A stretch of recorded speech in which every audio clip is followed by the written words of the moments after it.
What if the nine-tailed fox wasn't the only power sealed within baby Naruto that fateful night? What if ancient Saiyan blood flowed through his veins, a warrior race born among distant stars? When alien heritage meets ninja will, when the dream become Hokage collides with instincts that hunger for battle itself, legends are rewritten.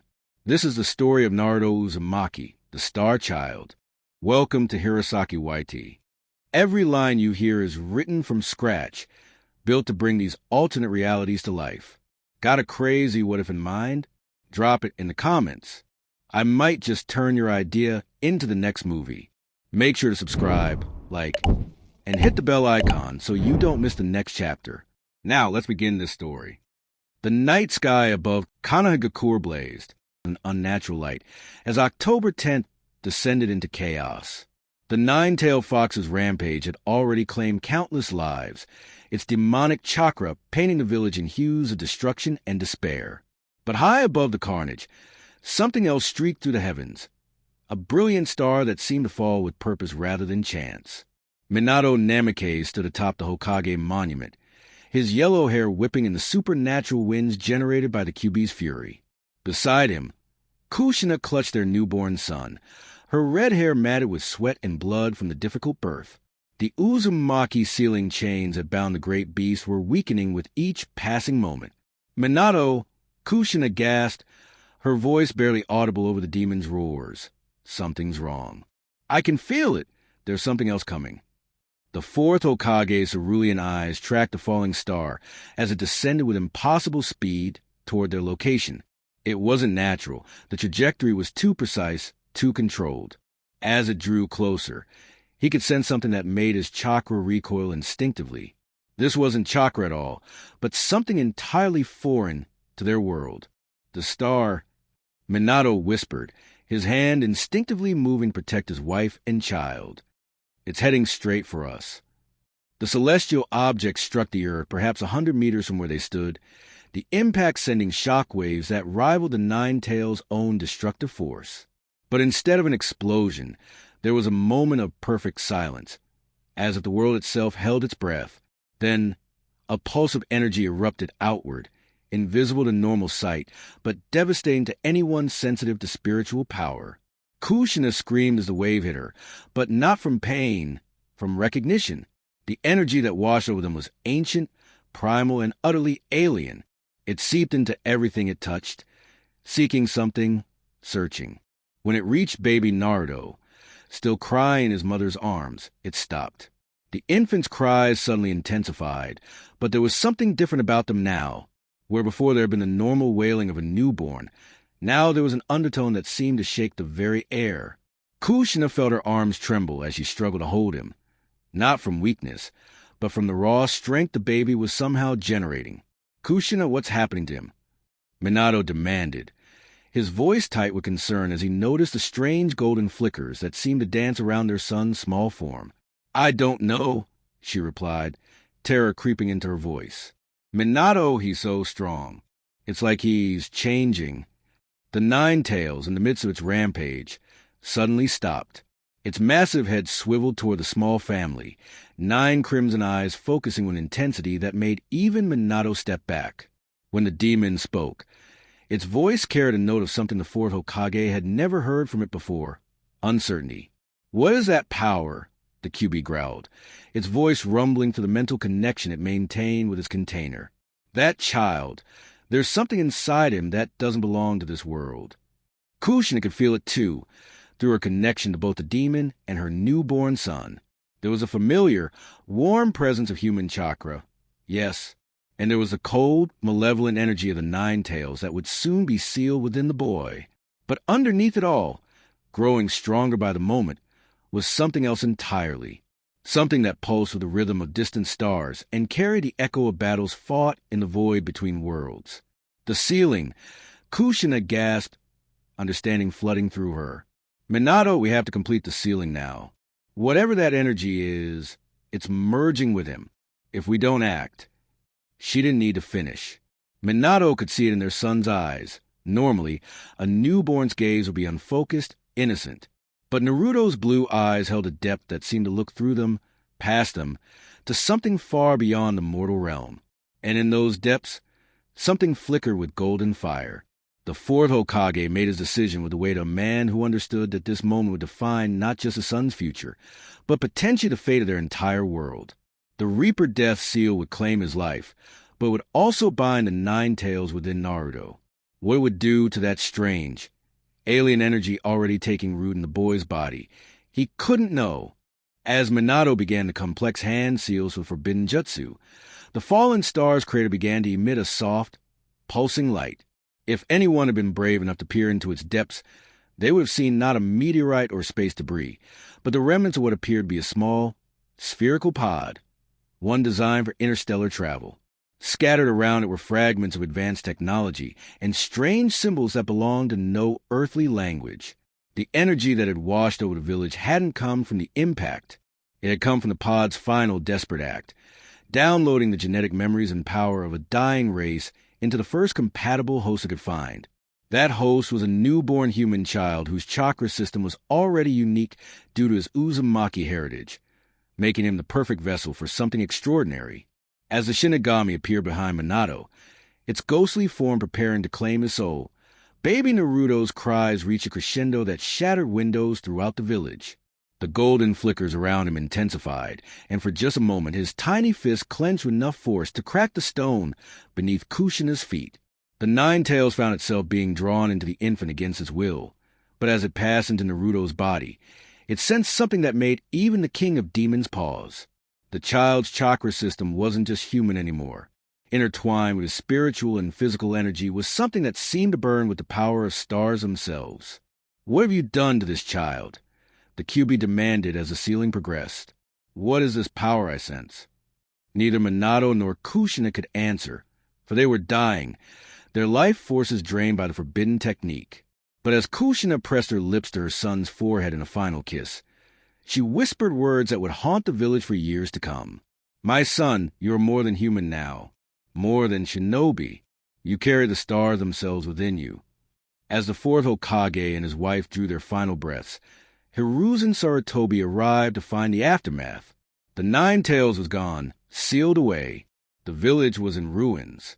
And in the center of it all, a baby boy slept peacefully, his small form radiating a warmth that seemed to come from within. The third Hokage, resuming his role as leader of the village, carefully lifted the child. As he did, he felt it, a power that made his weathered chakra network sing with unfamiliar harmonies. This wasn't just the residual energy of the nine tails. This was something else, something that felt ancient and proud and utterly alien. "What secrets do you carry, little one?" Hiruzen murmured, looking down at Naruto's peaceful face. The baby's blue eyes opened briefly, and in them, the old Hokage saw a flash of something that made him step backward in surprise. For just an instant, those innocent eyes had seemed to glow with golden fire. As Hiruzen carried Naruto toward the village, he failed to notice the crater where the star had fallen. By morning, it would be filled with debris and rubble, its secrets buried beneath tons of earth and stone. The pod that carried the genetic legacy of the Saiyan race would remain hidden, its purpose fulfilled. But in the years to come, as strange reports began to filter in about the young Uzumaki's impossible feats of strength and speed, the third Hokage would remember this night. He would remember the falling star, the alien energy that had washed over the village, and the golden fire he had glimpsed in a newborn's eyes. The shinobi world had gained more than just another Jinchuriki that night. It had gained something that would challenge every assumption about power, about destiny, and about what it truly meant to be human. The Star Child had arrived, carrying within him the proud legacy of a warrior race that refused to accept defeat, even in extinction. And in the depths of Naruto's subconscious, where neither the nine tails nor his human awareness could reach, Saiyan genetic memories began their slow awakening. Memories of battles that shook galaxies, of warriors who grew stronger through combat, of a pride that burned brighter than the stars themselves. The age of the shinobi was about to change forever. 7 years had passed since the night of the Nine Tails attack, and the Hidden Leaf village had rebuilt itself from the ashes of that terrible evening. The scars remained, in the architecture, in the hearts of survivors, and most notably in the cold stares directed at a particular blonde-haired boy who walked through the village streets with determined ignorance of their hostility. Naruto Uzumaki had grown into a child unlike any other in Konoha's history, though few understood just how different he truly was. To most, he appeared to be nothing more than a troublemaker with an unusual amount of energy and an irritating tendency to pull pranks that somehow always succeeded despite their apparent simplicity. But those who looked closer, really looked, began to notice inconsistencies that defied explanation. The first person to document these irregularities was Irika Yumino, Naruto's primary instructor at the academy. A conscientious teacher with a gift for observation, Irika had begun keeping a private journal of incidents involving the young Uzumaki that simply couldn't be attributed to normal chakra development or natural human ability. Entry number 23. Irika wrote one evening by lamplight. Today, during basic taijutsu drills, Naruto struck the training post with what should have been a simple punch. The post, made from iron oak and designed to withstand chunin-level attacks, developed hairline cracks running down its entire length. When I asked him how much chakra he had used, he seemed genuinely confused and insisted he hadn't used any at all. Physical examination of his chakra network showed no signs of recent expenditure. I'm beginning to suspect there's something about Naruto that the academy curriculum simply isn't equipped to handle. The boy in question was currently racing to the forest surrounding Konoha, supposedly as punishment for painting graffiti on the Hokage monument, but in reality because running at full speed was one of the few times he felt truly free. What Naruto didn't realize, what he couldn't realize, was that his full speed was beginning to approach levels that should have been impossible for an untrained 7-year-old. Behind him, trying desperately to keep up, Irika panted heavily as he pursued his wayward student. The teacher was in excellent physical condition. His chakra control was precise, and he was using body enhancement techniques that should have easily allowed him to overtake a child. Instead, he found himself falling further and further behind as Naruto seemed to accelerate with each stride. "This is impossible," Irika muttered between gasps, pushing chakra into his legs in a burst of speed that brought him close enough to see Naruto clearly. What he saw made him nearly stumble in shock. Naruto wasn't using chakra at all. Irika's trained senses could detect a subtle flow of spiritual energy when it was being actively molded and directed, and there was none of that familiar signature around the boy. Instead, there was something else, a different kind of energy that seemed to emanate from Naruto's very cells, making the air around him shimmer slightly like heat waves. More disturbing was the expression on Naruto's face. The child was grinning with pure joy, but there was something fierce in that expression, something that spoke of an innate love for physical exertion and challenge that went far beyond normal human experience. His blue eyes seemed to glow with an inner fire that made Irika's experienced chakra system recoil instinctively. "Naruto," Irika called out, putting every ounce of authority he could muster into his voice. "Stop this instant." The blond boy skidded to a halt with such sudden precision that he left deep gouges in the earth where his feet had dug in for traction. When he turned to face his teacher, Irika was struck again by those eyes. They held an intelligence and awareness that seemed far too mature for a 7-year-old, as if something ancient was looking out through that young face. "Sorry, Irika-sensei," Naruto said, scratching the back of his head in his characteristic nervous gesture. "I guess I got carried away. Running just feels so right, you know?" "Naruto," Irika said carefully, trying to catch his breath while studying the boy's completely relaxed posture. "How do you feel right now? Are you tired at all?" The question seemed to puzzle Naruto. He looked down at himself as if checking for signs of fatigue, then back at his teacher with a confused expression. "Tired? No, why would I be tired? I feel great, like I could run all the way to the land of waves and back." It was then that Irika made a decision that would prove crucial to Naruto's development. Instead of dismissing this incident as another example of the boy's unusual energy levels, he chose to investigate further. "Naruto, I want you to try something for me," Irika said, his voice taking on the tone he used for serious instruction. "I want you to hit that tree over there." He pointed to a mature oak whose trunk was easily 3 feet in diameter. "But I want you to hit it without using any chakra at all. Can you do that?" "Sure," Naruto replied with the confidence of youth. He walked up to the tree, drew back a small fist, and struck the bark with what appeared to be a casual punch.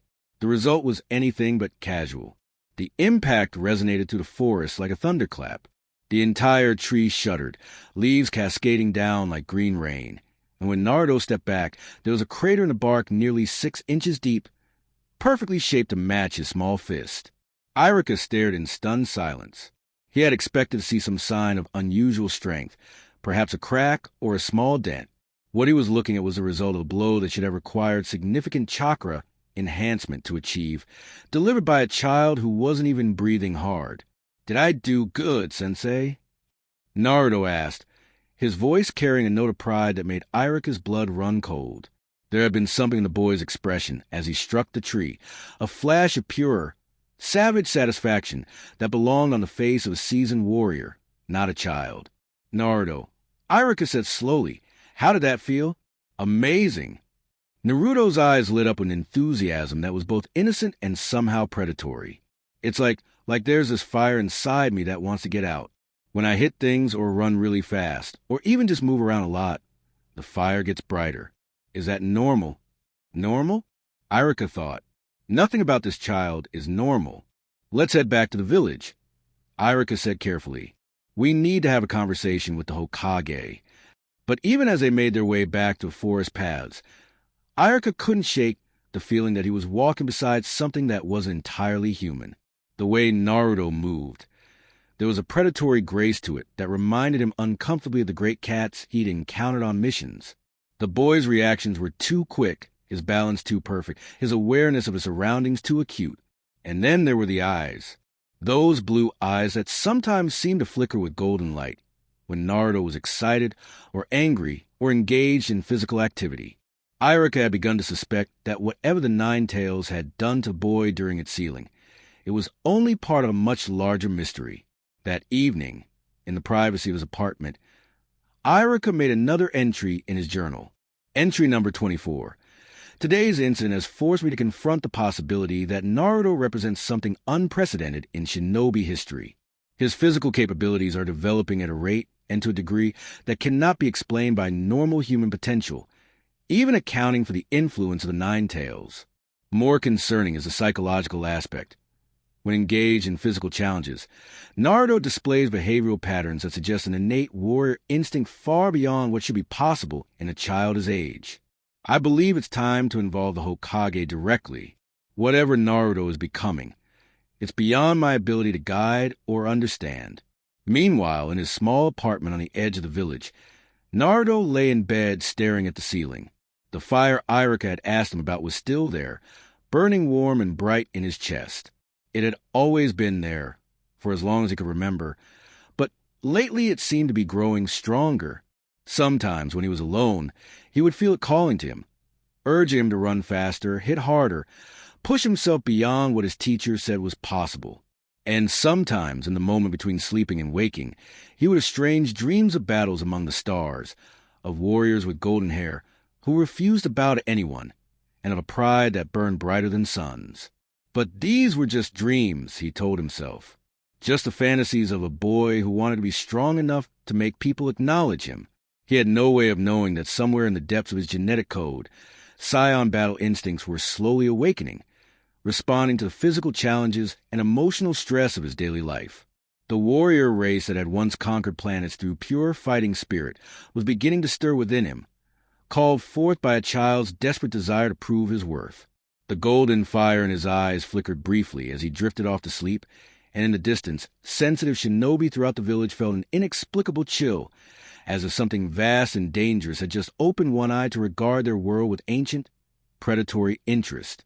The mission to the Land of Waves was supposed to be a simple C-rank assignment. Escort an old bridge builder, deal with a few bandits at most, and return to Konoha with minimal complications. Team 7, consisting of newly graduated Genin Naruto Uzumaki, Sasuke Uchiha, and Sakura Haruno under the leadership of the enigmatic Kakashi Ataki, had accepted the mission with varying degrees of enthusiasm. None of them could have anticipated that it would become the catalyst for an awakening that would shake the foundations of everything they thought they knew about power. The first sign that something was different came when they encountered Zabuza Momochi, the demon of the mist. The legendary missing Nin's killing intent washed over the young genin like a physical force, and while Sakura and even Sasuke struggled against the paralyzing pressure, Naruto's reaction was entirely unexpected. Instead of fear, his eyes blazed with something that looked almost like excitement. So this is what real killing intent feels like, Naruto murmured, his voice carrying an undertone that made Kakashi's trained senses scream warnings. It's interesting. Zabuza, despite his reputation for ruthless efficiency, found himself pausing. The blonde brat should have been cowering on the ground, overwhelmed by the psychological pressure he was projecting. Instead, the boy was standing straight, his posture somehow different, more predatory, more dangerous. Kakashi-sensei, Sasuke said through gritted teeth. Something's wrong with Naruto. His chakra, it doesn't feel right. The copy ninja was already aware of the anomaly. What was radiating from Naruto wasn't chakra at all, but something else entirely. An energy that made Kakashi's own substantial power feel small and fragile by comparison. It was raw, primal, and utterly alien to anything in his considerable experience. The battle with Zabuza proceeded as it might have in another timeline, with Kakashi eventually falling victim to the false death scenario orchestrated by the masked hunter Nin. But when Haku revealed his true allegiance and trapped Sasuke within his demonic mirroring ice crystals technique, that's when everything changed. Naruto watched his teammate, his rival, his first real friend, fall under the assault of countless ice needles, blood staining the pristine mirrors that surrounded them. He felt something he had never experienced before. Not just anger, but a rage so pure and overwhelming that it seemed to burn away everything else he was. Sasuke! The cry that tore from Naruto's throat carried harmonics that shattered ice for hundreds of meters in every direction. But more than the sound, it was what happened to Naruto himself that made everyone present take an instinctive step backward. The golden flickers that had occasionally appeared around him since childhood suddenly erupted into a blazing aura that made the air itself shimmer with heat. His spiky blonde hair seemed to float as if suspended in water, and his eyes began to shift, taking on a greenish hue that held depths of ancient fury. Haku, despite his training and experience, felt genuine fear for the first time since his childhood. The energy pouring off the blonde boy wasn't chakra. It was something that made his ice techniques feel like party tricks, something that spoke of battles fought among the stars themselves. "What is this?" Haku whispered, his voice barely audible through his mask. Naruto didn't answer. He couldn't answer. Consciousness, as he understood it, had been subsumed by something far older and infinitely more dangerous. Saiyan genetic memories, dormant since his birth, suddenly crashed through his awareness like a tidal wave of battle joy and pride. Fight, destroy, overcome, never kneel, never surrender. The strong survive, the weak perish, and power is the only truth that matters. The thoughts weren't his own, but they felt more real than anything he had ever experienced. When he moved, it was with a speed that made Haku's legendary swiftness look pedestrian. When his fist connected with the first ice mirror, it didn't just crack. It exploded into powder that glittered in the air like snow. "Impossible!" Haku breathed. Tried to retreat to another mirror, only to find Naruto already there, waiting for him with a smile that held no warmth. "Your technique is interesting," Naruto said, his voice carrying authority that belonged to someone far older and infinitely more experienced in combat. "But you're fighting a warrior race that conquered planets through martial prowess alone. Did you really think mirrors would be enough?" The words made no sense to anyone listening, including Naruto himself, if he had been in control. But the Saiyan genetic memories were in full control now, and they carried with them the accumulated battle knowledge of a species that had turned warfare into an art form. Naruto's next movement was so fast that even Kakashi, with his Sharingan active, could barely track it. One moment he was standing in front of Haku's mirror. The next he was behind a masked ninja, with his hand pressed against the boy's spine. "You have skill," Naruto acknowledged, his voice now carrying a respect that seemed ancient and formal. "In another time, under different circumstances, you might have been a worthy opponent, but you chose to threaten someone under my protection." The blast of energy that erupted from Naruto's palm wasn't chakra. It was something far more fundamental, raw life force converted into destructive power through nothing but will and fury. Haku was thrown clear of his mirror prison, his mask cracking as he hit the bridge with enough force to crater the stone. But even as he stood victorious, Naruto felt something else stirring within him, The nine tails, silent since his birth, suddenly pressed against the edges of his consciousness with what might have been curiosity or fear. "What are you?" The demon's voice echoed in the depths of his mind. "This power, it's not of this world. It's not natural. What manner of creature am I sealed within?" Naruto's answer came from genetic memories that span millennia. "I am Saiyan. I am the pride that burns in the hearts of warriors. I am the strength that grows through battle. I am the fury of a race that refused to kneel even to their own destruction." The golden aura around him flared brighter, and for a moment, everyone present could swear they saw something impossible. His hair flickered between blonde and gold, his eyes shifted between blue and that terrible greenish fire, and his entire presence seemed to expand until it filled the bridge with the promise of violence. Then, as suddenly as it had begun, it was over. The aura faded, his hair settled back to its normal spiky blonde, and his eyes returned to their familiar blue. Naruto collapsed to his knees, suddenly human again, confused and frightened by what had just happened. What did I do?" he gasped, looking around at the destruction he had caused with no memory of how he had done it. Kakashi was at his side in an instant, but even the experienced Jonin wasn't sure what to say. What he had witnessed defied every principle of chakra theory he had ever learned. The energy Naruto had displayed wasn't derived from spiritual and physical components like normal chakra. It had been something else entirely, something that felt like it belonged in legends rather than reality.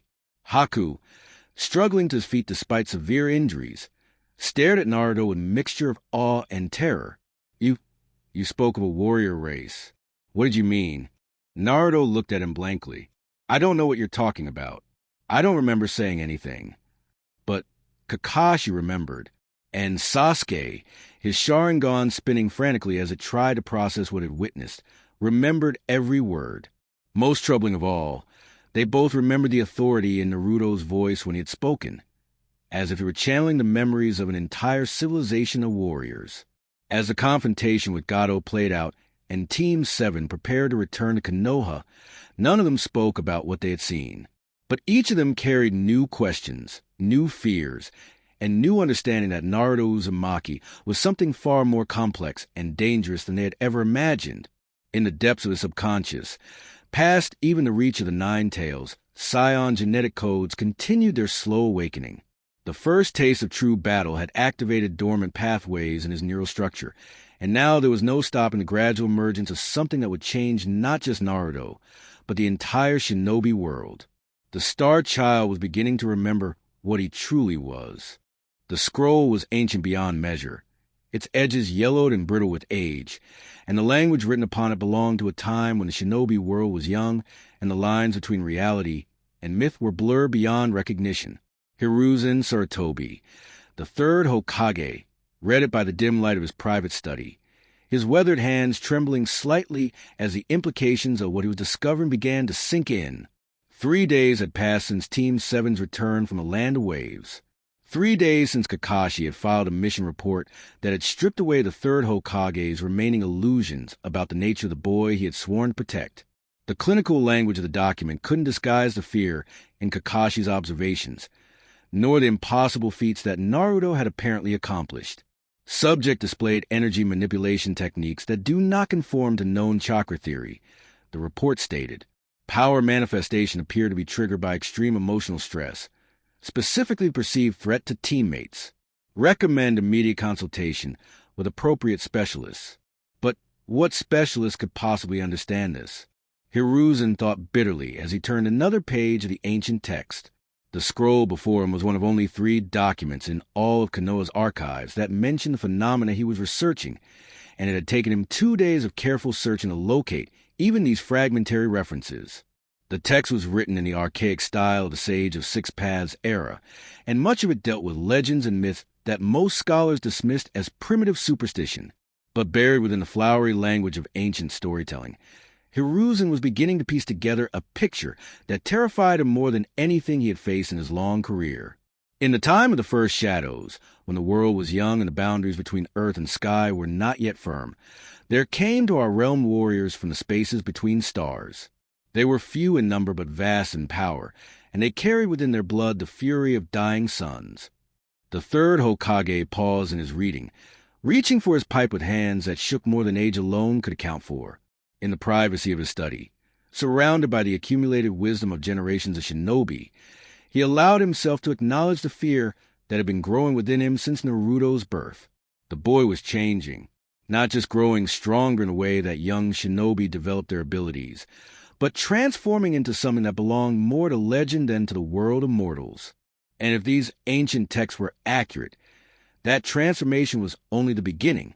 The Starborn, as they came to be known, possessed strength beyond the comprehension of earthly warriors.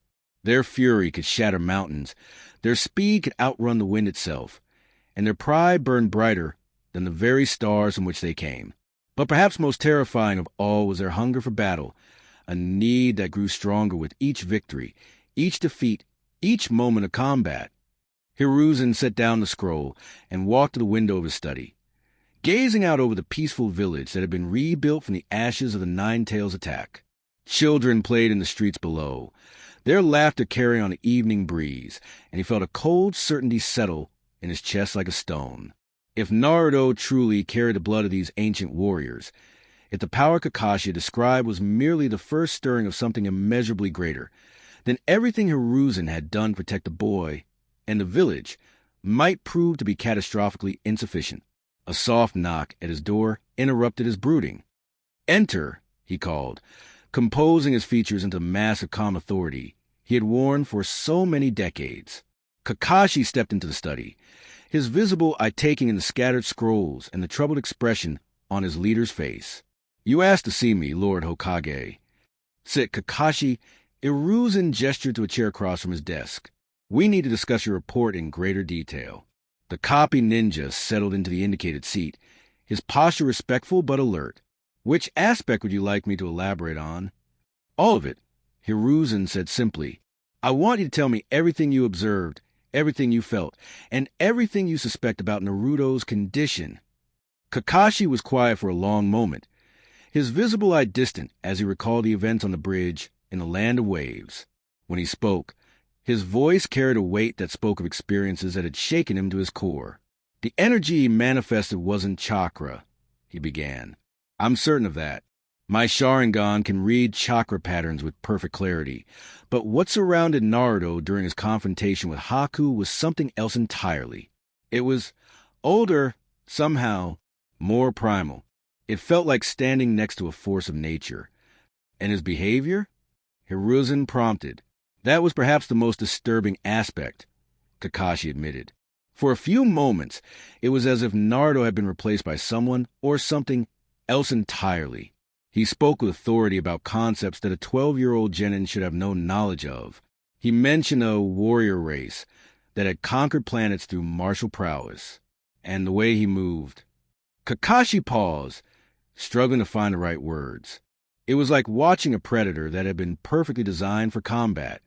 Hiruzen nodded slowly, unsurprised by the confirmation of his fears. "What did the Nine-Tails say during this incident?"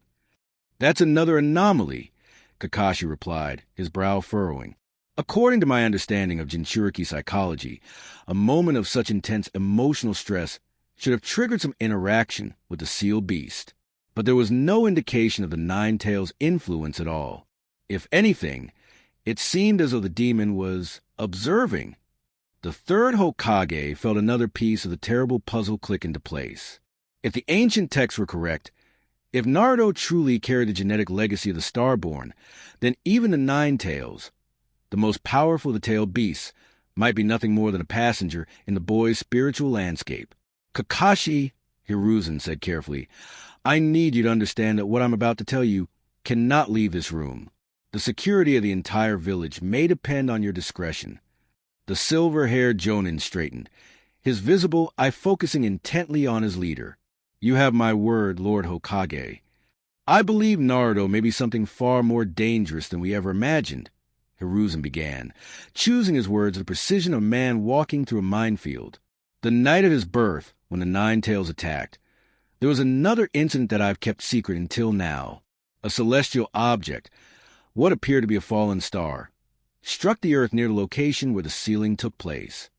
Kakashi's visible eye widened slightly, but he remained silent, allowing his leader to continue. The energy that emanated from that impact was unlike anything I had ever encountered. Hiruzen went on. It seemed to seek out Naruto specifically, and when it found him, the old man paused, remembering the golden fire he had glimpsed in a newborn's eyes. I believe it changed him on a fundamental level, made him into something that isn't entirely human. You're suggesting that Naruto is some kind of hybrid? Kakashi asked, his voice carefully controlled. I'm suggesting that he may be the inheritor of a power that predates our understanding of chakra itself, Hiruzen replied, turning back to the ancient scroll on his desk. These texts speak of warriors from beyond the stars who possessed abilities that made even the Sage of Six Paths seem like a mere mortal by comparison. If Naruto is becoming one of these Starborn, he didn't need to finish. Kakashi understood the implications immediately. A power that could dwarf even the legendary Sage would make Naruto either the greatest protector their world had ever known, or its most terrible destroyer. What do you want me to do? Kakashi asked. Watch him, Hiruzen said firmly. Monitor his development carefully. And if you see any signs that he's losing control of this power, if he shows any indication of becoming a threat to the village. The old man's voice hardened with the resolve of someone who had made terrible decisions before.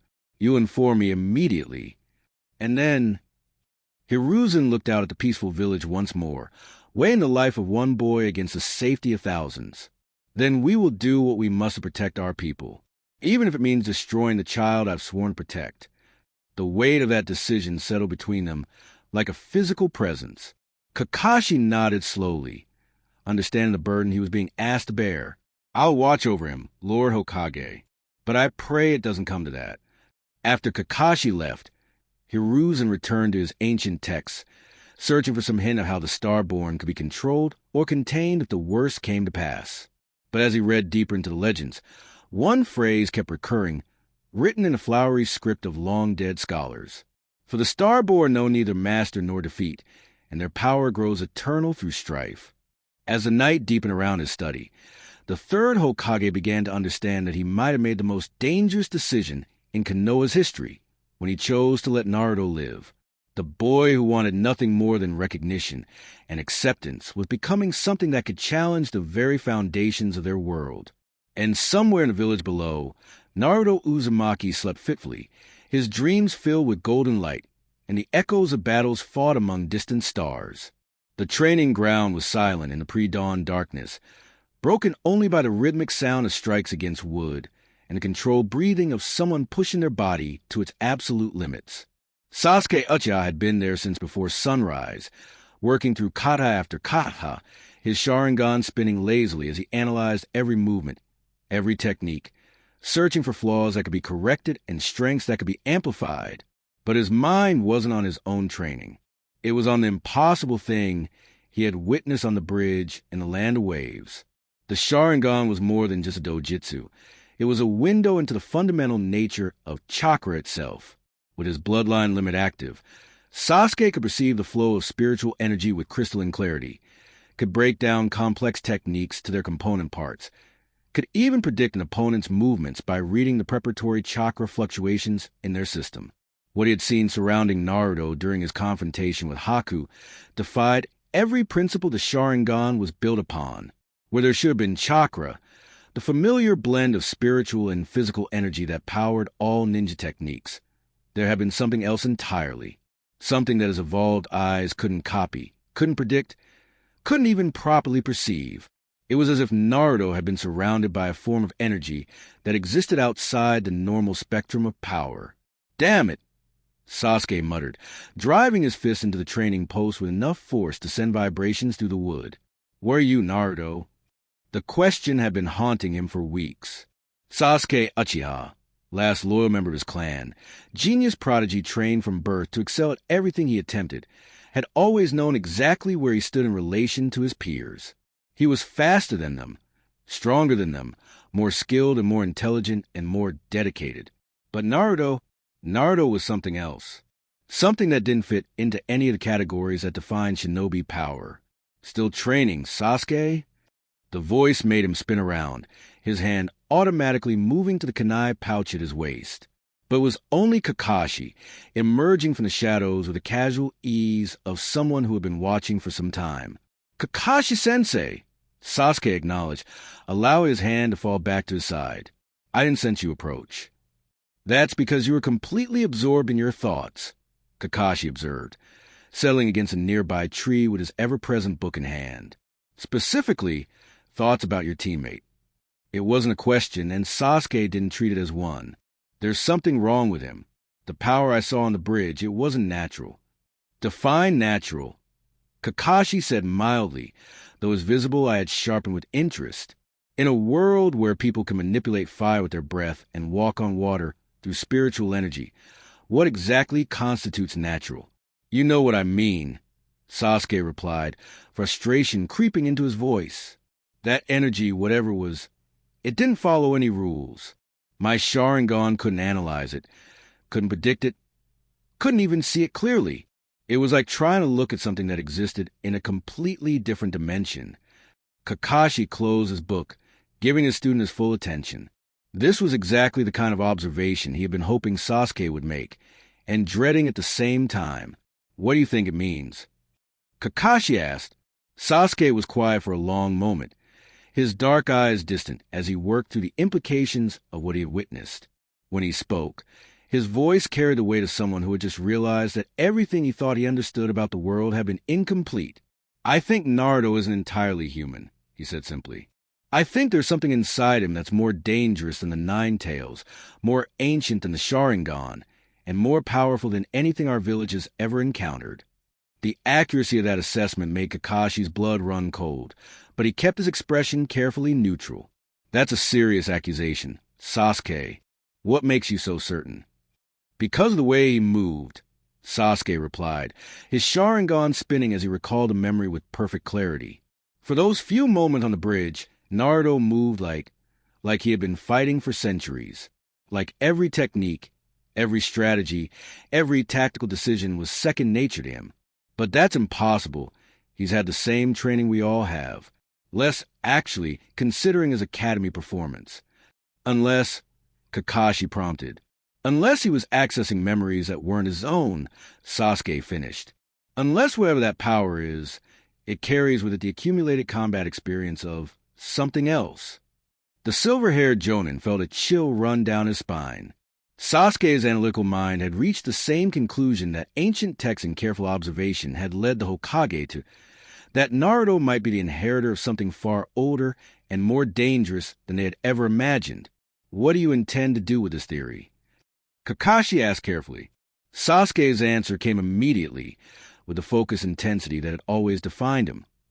"I'm going to get stronger, whatever Naruto is becoming. Whatever power he's accessing, I refuse to be left behind. The Uchiha clan was built on the principle of evolution through conflict. Our Sharingan itself proves that we grow stronger when faced with greater challenges." He turned to face his sensei directly, and Kakashi was struck by the fierce determination blazing in those crimson eyes. "If Naruto represents the ultimate challenge, then surpassing him will make me the ultimate shinobi. The power that destroyed my clan will finally serve its purpose." "And if you can't surpass him?" Kakashi asked quietly. "If this power of his is truly beyond the reach of normal evolution?" Sasuke's smile was cold and sharp as a blade. "Then I'll find another way. There are powers in this world that transcend bloodline limits, that go beyond the normal boundaries of human potential. Orochimaru spoke of them during our encounter in the Forest of Death." The mention of the legendary Sannin made Kakashi tense. He had hoped that Sasuke's brush with the snake ninja would serve as a warning about the dangers of pursuing power without wisdom.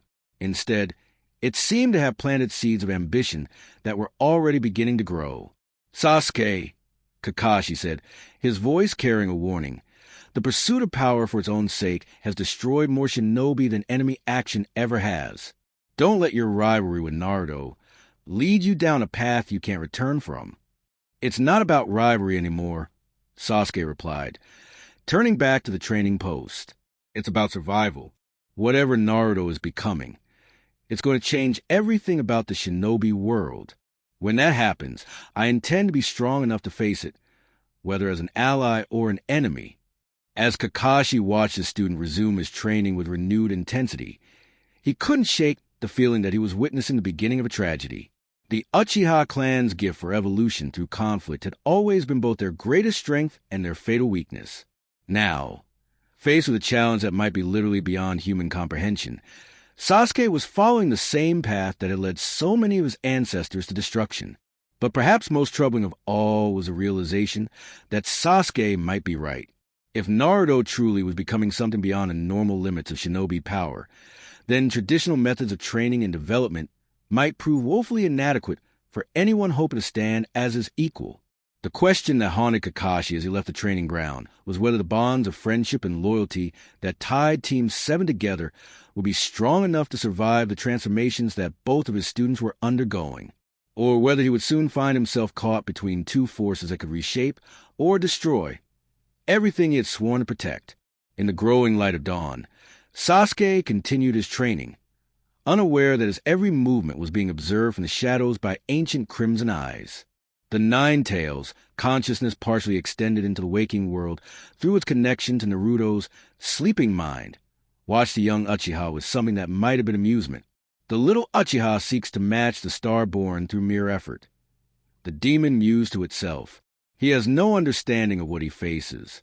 The power growing within my container is not of this world. It cannot be equal through evolution or training or even the most desperate pursuit of forbidden techniques. But perhaps his failure will serve to awaken more of what sleeps within the boy. The Saiyan blood responds to challenge, grows stronger through conflict, and when the Starborn realizes that even his closest rival cannot match him, the Nine Tails laugh echoed through dimensions only could perceive, a sound like breaking glass and distant thunder. Then we shall see what true power looks like when it no longer restrains itself for the sake of bonds that can never truly bind it. The chunin exams had always been a crucible designed to forge genin into stronger shinobi through controlled adversity.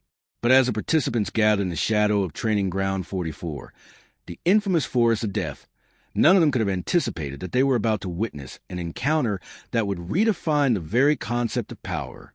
Naruto stood with his teammates at the edge of the forest, his usual exuberance dampened by an unusual sense of unease. Something about this place felt different, charged with malevolent energy that made the golden fire in his chest pulse with responding rhythm. It was as if the very air was thick with the promise of violence, and his Saiyan blood was beginning to sing in harmony with it. "This place gives me the creeps," Sakura muttered, unconsciously stepping closer to Sasuke as they surveyed the dark canopy that stretched out before them. Sasuke, his Sharingan already active, was scanning their surroundings with clinical precision. The chakra signatures in there are unusual. Some of them don't feel entirely human. He wasn't wrong. Among the various teams preparing to enter the forest were shinobi from villages that had developed techniques far removed from Konoha's traditional methods. But none of them radiated the kind of barely contained menace that seemed to emanate from the pale figure watching them from across the gathering. Orochimaru, disguised as a grass genin, had come to the chunin exams with a specific purpose. The reports he had received about Sasuke Uchiha's potential had drawn his interest, but it was the whispered rumors about the QB container's unusual abilities that had truly captured his attention. The snake Sannin had always been drawn to unique specimens, and if even half of what he had heard was true, Naruto Uzumaki represented something unprecedented.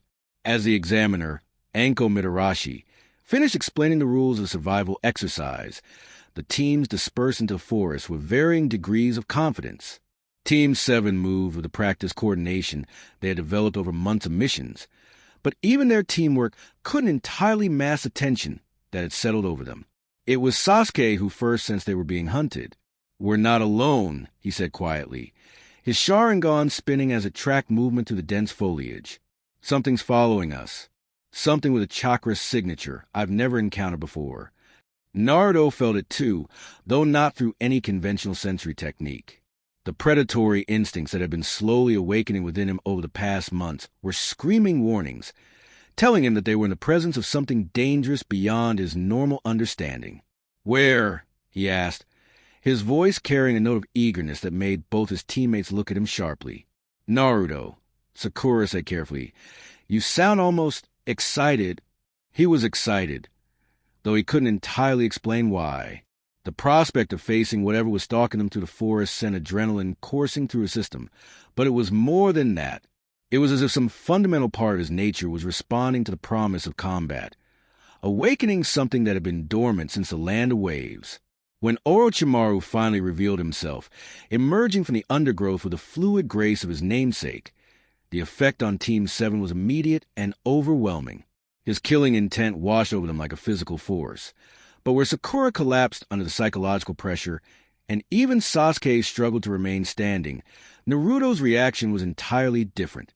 The golden fire that had always burned in his chest suddenly flared to life, responding to the threat with an intensity that made the air around him shimmer with heat.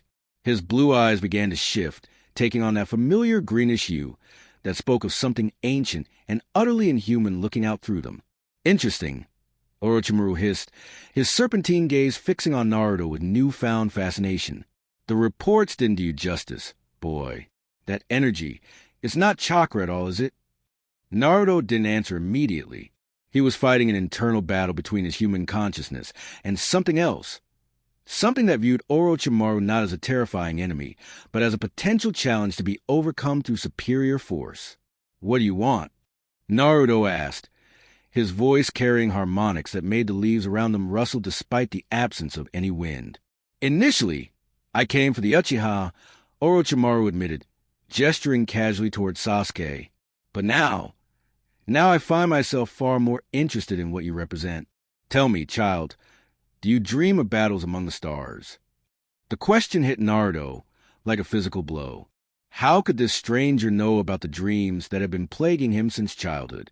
The visions of golden-haired warriors fighting with powers that dwarfed anything he had ever seen in the shinobi world? I don't know what you're talking about, Naruto replied, but his voice lacked conviction. Orochimaru's smile was sharp and knowing. Of course you do. You dream of a warrior race that refused to bow even to their own extinction. You feel their pride burning in your chest, their hunger for battle singing in your blood. And sometimes in moments of extreme stress or anger, you become something that isn't entirely human. As if responding to his words, the golden aura around Naruto intensified. His hair began to float as if suspended in water. And when he spoke, his voice carried an authority that belonged to someone far older and infinitely more dangerous. You know nothing of what you speak, serpent, Naruto said, the words seeming to come from genetic memories that span millennia. The Saiyan race died with honor intact, refusing to kneel even to gods. If you think to use that legacy for your own purposes, you will learn the error of your ways. The casual mention of the Saiyan name sent a chill through Orochimaru that had nothing to do with fear and everything to do with intellectual excitement. This confirmed theories he had been developing for years, that there were forms of power in the universe that transcended the normal boundaries of chakra-based techniques. Magnificent, he breathed, his golden eyes reflecting the light of Naruto's aura. You truly are the inheritor of something beyond this world. But you have no idea how to control it, do you? No understanding of what you're becoming. He was right, and Naruto knew it. The power flowing through him felt vast and ancient, but also chaotic and unpredictable. It was like trying to control an ocean with his bare hands. Let me help you, Orochimaru offered, his voice taking on a persuasive tone he had perfected over decades of manipulation. I can teach you to harness this power, to understand your true nature. All I ask in return is the opportunity to study what makes you unique. For a moment, Naruto was tempted. The promise of understanding, of finally knowing why he was different from everyone around him, was almost irresistible. But then he looked at his teammates, Sakura, unconscious from the overwhelming killing intent, and Sasuke, struggling to remain upright, but still positioned protectively between him and their enemy. These people had accepted him despite not understanding what he was. They had become his precious people without requiring explanations or demonstrations of his worth. And this creature, whatever Orochimaru truly was, represented a threat to everything he cared about. I don't need your help, Naruto said, his voice returning to its normal pitch as he wrestled control back from the genetic memories. And I'll never let you hurt my friends. The rejection seemed to genuinely surprise Orochimaru in his long experience. Power always sought greater power, and it expected the boy's alien heritage to make him more receptive to such offers. A pity, the snake Sannin said, his manner shifting to something far more predatory. If you won't accept my guidance willingly, perhaps I'll simply have to take what I need by force. When Orochimaru struck, it was with the speed and precision that had made him one of the legendary Sannin. But even his considerable abilities couldn't entirely prepare him for what happened next. Naruto's response was instantaneous and overwhelming. The golden aura that had been flickering around him erupted into a blazing column of energy that reached toward the canopy above. His hair stood completely on end, crackling with power, and his eyes shifted fully into that terrible greenish fire that seemed to burn with the light of distant stars. More than that, his physical capabilities underwent a transformation that defied every principle of human physiology. His speed increased to levels that made even Orochimaru's legendary swiftness seem pedestrian. His strength amplified to the point where his first punch created a crater in the earth 20 feet across. Impossible, Orochimaru hissed as he barely managed to avoid the devastating attack. No human could generate that much power without years of training and preparation. I'm not human, Naruto replied, his voice echoing with harmonics that seemed to come from a void between stars. Not entirely, and if you threaten my friends, you'll learn exactly what that means. The battle that followed was unlike anything the Forest of Death had ever witnessed. Trees fell like grass before the shock waves of their conflict. The very air seemed to burn wherever Naruto's energy touched it, and through it all, Orochimaru found himself not hunting his prey, but running from something that had become the apex predator. But even as he fought with power that transcended normal human limitations, Naruto could feel the strain it was placing on his body. This transformation, whatever it was, demanded more energy than he possessed. He could maintain it for minutes at most before his strength gave out entirely. Orochimaru, with a tactical brilliance that had kept him alive for decades, recognized the limitation and began to fight a defensive battle, waiting for his opponent's power to fade. When Naruto finally collapsed, the golden aura guttering out like a candle in the wind, the snake Sannin was ready. An impressive display, Orochimaru admitted as he approached the exhausted boy. But raw power without control is ultimately self-defeating. Allow me to give you a gift, something to help you understand the price of the strength you carry. The curse mark he placed on Naruto was different from the one intended for Sasuke. Where the Uchiha seal was designed to enhance his natural chakra abilities, Naruto's was created to interact with the alien energy that flowed through his system.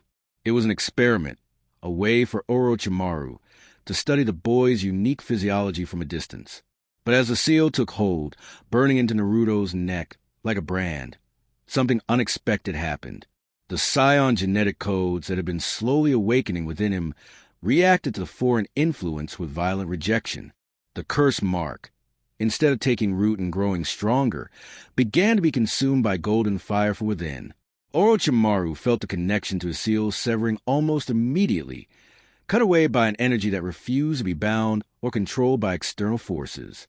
It was as if Naruto's body was rejecting the very concept of artificial enhancement, trusting instead in the power that flowed through his alien bloodline.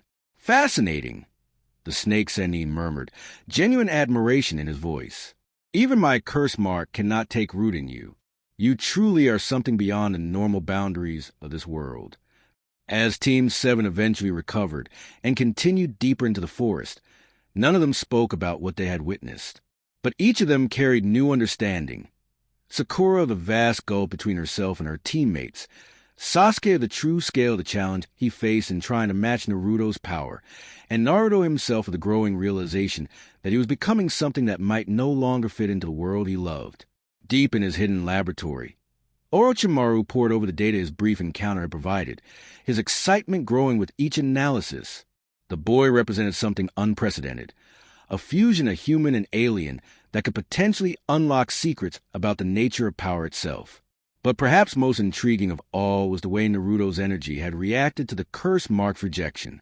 It suggested that whatever was awakening within him operated according to laws that transcended normal chakra theory, that drew from sources of power that existed beyond the boundaries of their world. The snake, Sannin, smiled as he began planning his next approach. One way or another, He would unlock the secrets that Naruto Uzumaki carried within him, even if he had to tear apart the fabric of reality itself to do so. The aftermath of the encounter with Orochimaru hung over Team 7 like a shadow that refused to lift. They had passed the second phase of the chunin exams, but the victory fell hollow in the face of what they had witnessed and what it revealed about the growing chasm between them. Sakura sat on the edge of her hospital bed, her hands trembling slightly as she recalled the overwhelming killing intent that had rendered her unconscious. She had always known that she was the weakest member of their team, but the events in the Forest of Death had driven home just how vast that gulf truly was. While she had collapsed under pressure that her teammates had not only withstood, but fought against, Naruto had transformed into something that defied her understanding of what was possible. The memory of his golden aura, the terrible power in his voice, the way reality itself seemed to bend around him. It haunted her dreams and filled her waking moments with a fear she couldn't name. "Sakura-chan," Ino Yamanaka's voice broke through her brooding. Her longtime rival and secret friend stood in the doorway of the hospital room, her usual confident demeanor tempered by genuine concern. "Are you all right? You've been staring at nothing for the past 10 minutes. "I'm fine," Sakura lied, forcing a smile that felt like broken glass. "Just tired from the exams." Ino wasn't fooled. She had known Sakura too long to be deceived by such transparent deceptions. "This is about Naruto, isn't it? About what happened in the forest?" The question made Sakura flinch as if she had been struck. How could she explain what she had witnessed without sounding insane? How could she put into words the terror of watching someone she cared about become something that might not be entirely human? "He's changing," Sakura said quietly, her voice barely above a whisper, "into something I don't understand, something that scares me. Naruto has always been different," Ino pointed out, settling into the chair beside the bed. "Even at the academy, he stood out, but that doesn't make him dangerous, doesn't it?" Sakura's voice carried a note of hysteria that made Ino straighten with alarm. "Ino, you didn't see what I saw. The power he displayed, it wasn't chakra. It wasn't anything natural. And the way he looked at that snake Nin," she shuddered. For a moment, it was like looking into the eyes of a predator that was deciding whether or not to kill its prey. The description sent a chill through Ino, but she tried to maintain her supportive demeanor. "Sakura, Naruto would never hurt you. You're his teammate, his friend. Whatever power he has, he'll use it to protect people, not harm them. But what if he can't control it?" Sakura asked, the question that had been torturing her finally spilling out. What if this power is too much for him to handle? What if one day he loses control and... She couldn't finish the thought. The conversation was interrupted by a soft knock at the door. Both girls turned to see Hinata Hyuga, standing uncertainly in the doorway, her pale eyes fixed on some point just past their faces. "I'm sorry to interrupt," Hinata said softly. "I was looking for Naruto-kun. I heard he was injured during the second exam." "He's not here," Sakura replied, her tone sharper than she had intended. "He recovered faster than the rest of us." As usual, the bitter note in Sakura's voice made Hinata step back slightly, but she pressed on with the quiet determination that those who knew her well had learned to recognize. Is he all right?" she asked. "I mean, beyond the physical injuries?" The question was perceptive in a way that neither Sakura nor Ino had expected. Hinata's Byakugan allowed her to see chakra with perfect clarity. And if she was asking about Naruto's condition in terms that went beyond the physical, it suggested she had observed something troubling. "What did you see, Hinata?" Ino asked gently, recognizing the signs of someone struggling with disturbing observations. "His chakra network," Hinata replied hesitantly. "During the preliminaries, when he was fighting, I activated my Byakugan to watch his technique. But what I saw..." She paused, clearly struggling with how to explain something that defied her understanding. "What?" Sakura prompted, though she wasn't sure she wanted to hear the answer. "There was something else mixed in with his chakra," Hinata continued. "Something that didn't belong to any system I've ever studied. It moved through his body like liquid fire, and when it concentrated in certain areas, his physical capabilities increased beyond what should have been possible for someone of his training level." The clinical description of what Hinata, had observed only confirmed Sakura's worst fears. Naruto wasn't just becoming stronger, he was becoming something fundamentally different from the rest of them. "There's more," Hinata added reluctantly. "I've been researching the clan archives, try to understand what I witnessed, and I found references to similar energy patterns in very old scrolls. Legends about warriors who came from beyond the sky, carrying power that belonged to the stars themselves." "Legends," Ino said dismissively. "You're talking about fairy tales." "Maybe," Hinata agreed.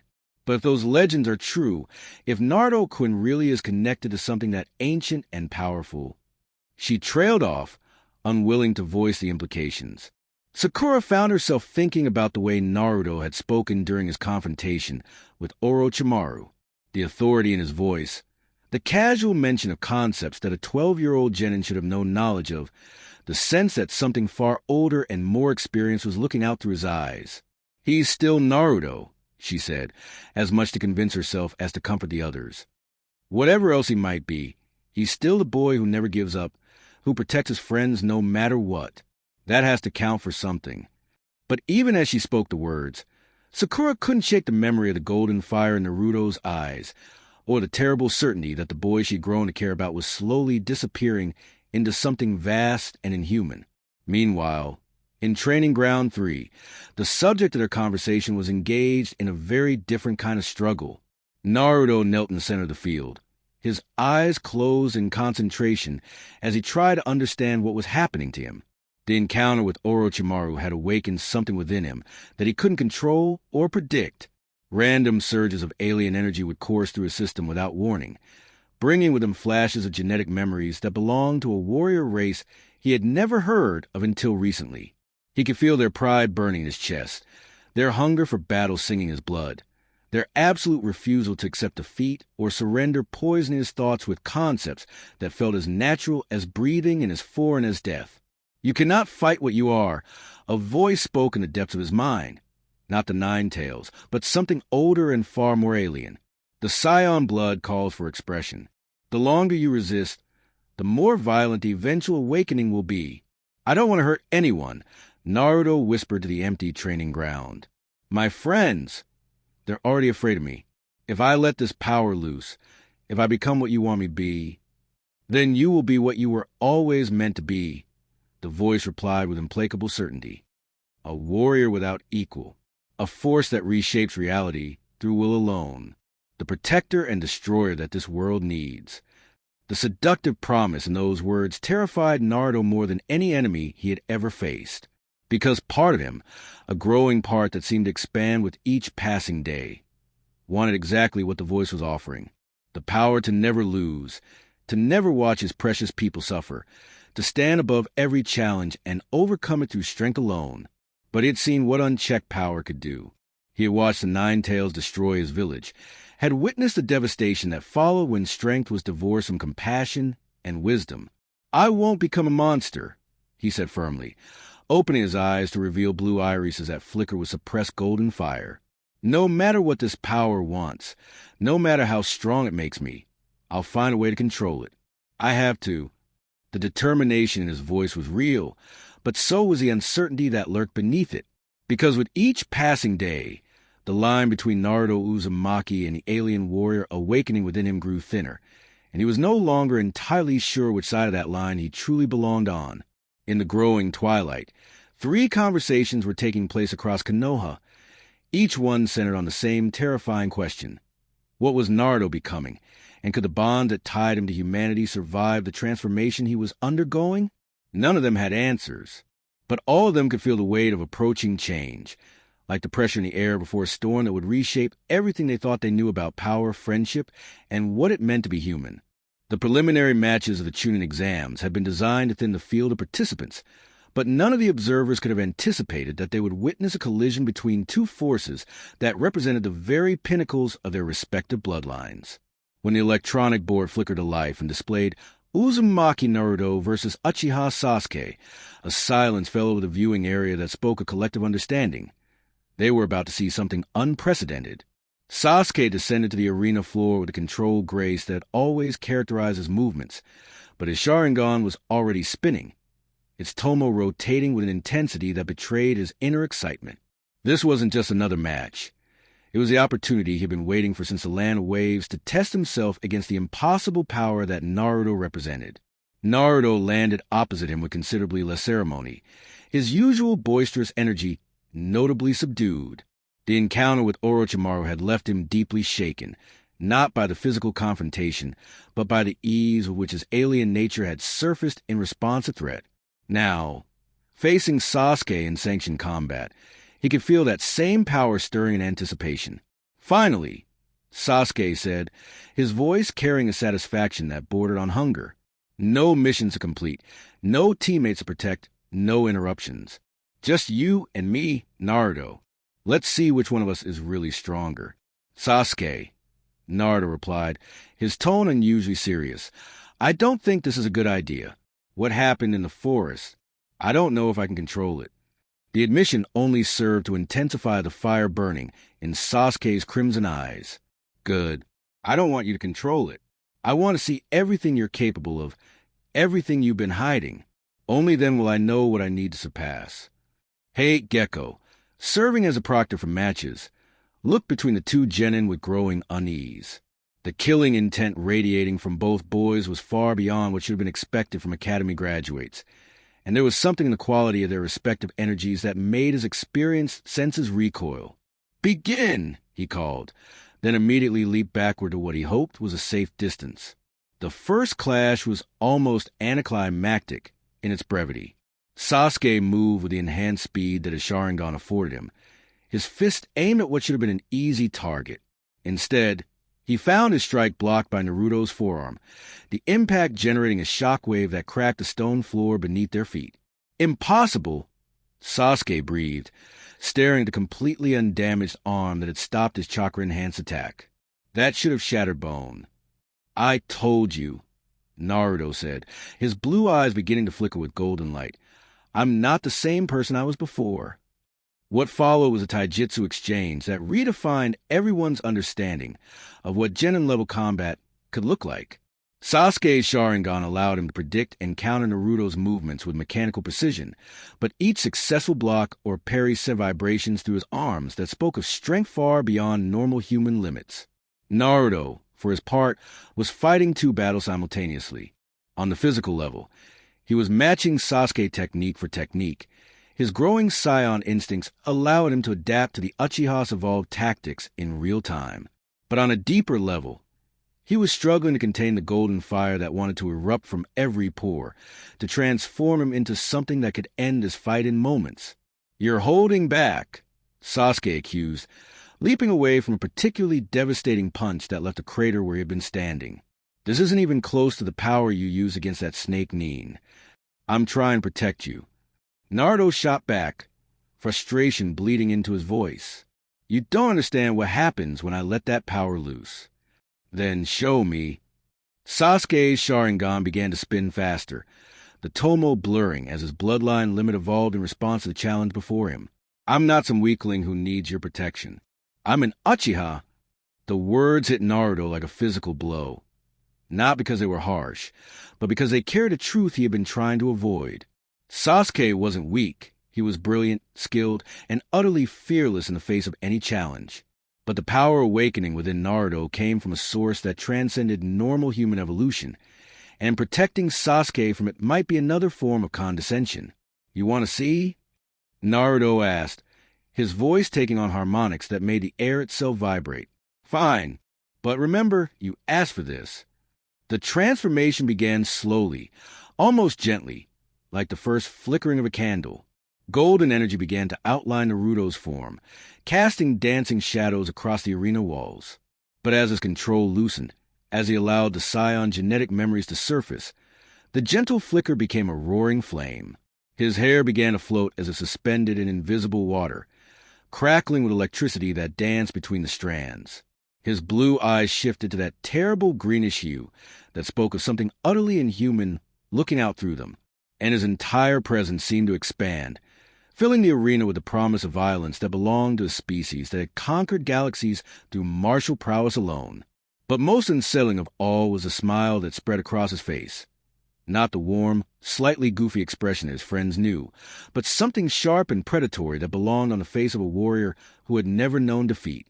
"Now," Naruto said, his voice echoing with the accumulated authority of 1,000 battles, "let's see if the Uchiha fire can match the fury of the stars themselves." When he moved, it was with speed that made his previous efforts look pedestrian. Sasuke's Sharingan, evolved to its fullest potential, could barely track the movement.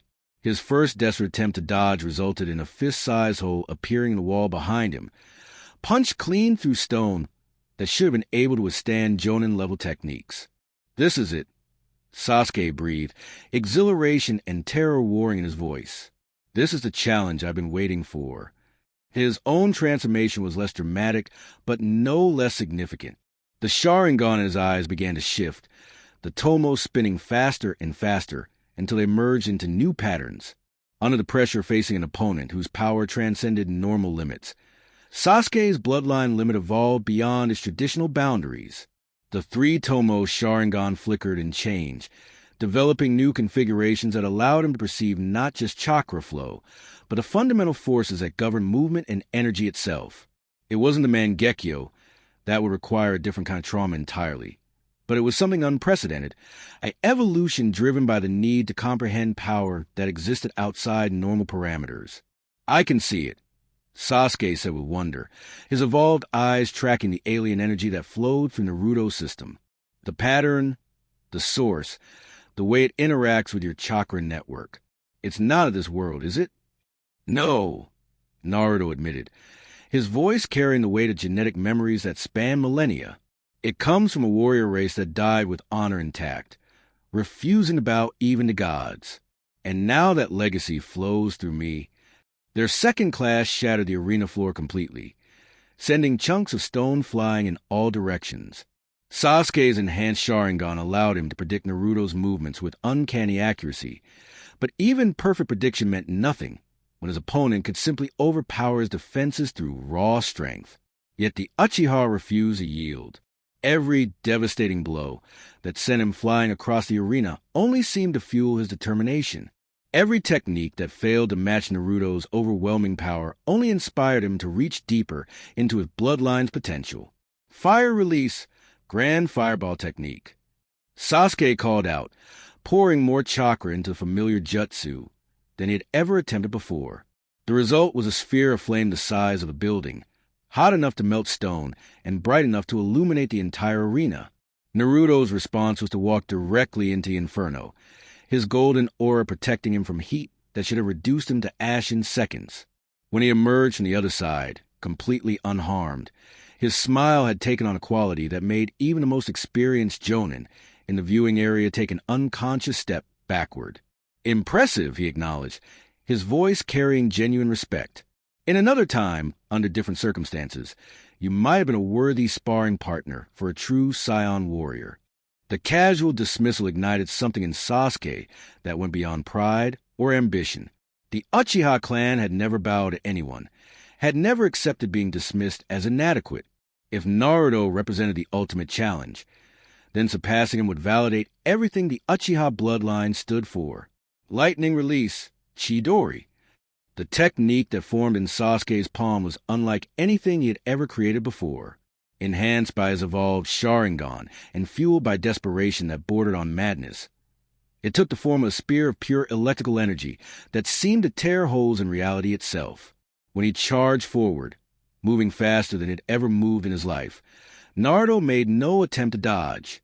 Instead, he caught the lightning spear in his bare hand, golden energy wrapping around the technique and gradually absorbing its power.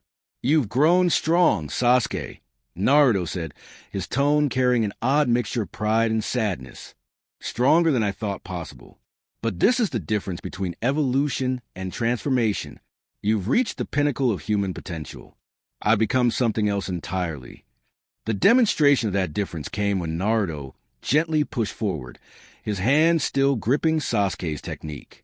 The Uchiha found himself being driven backward despite channeling every ounce of his chakra into maintaining the Chidori. It was like trying to push against a mountain. No matter how much force he applied, his opponent remained unmoved. But it was what happened next that truly demonstrated the gulf between them. Naruto's free hand moved almost casually, his fingers extended in what looked like a simple palm strike. When it connected with Sasuke's chest, the impact sent the Uchiha flying across the arena with such force that he cratered the far wall. The silence that followed was absolute.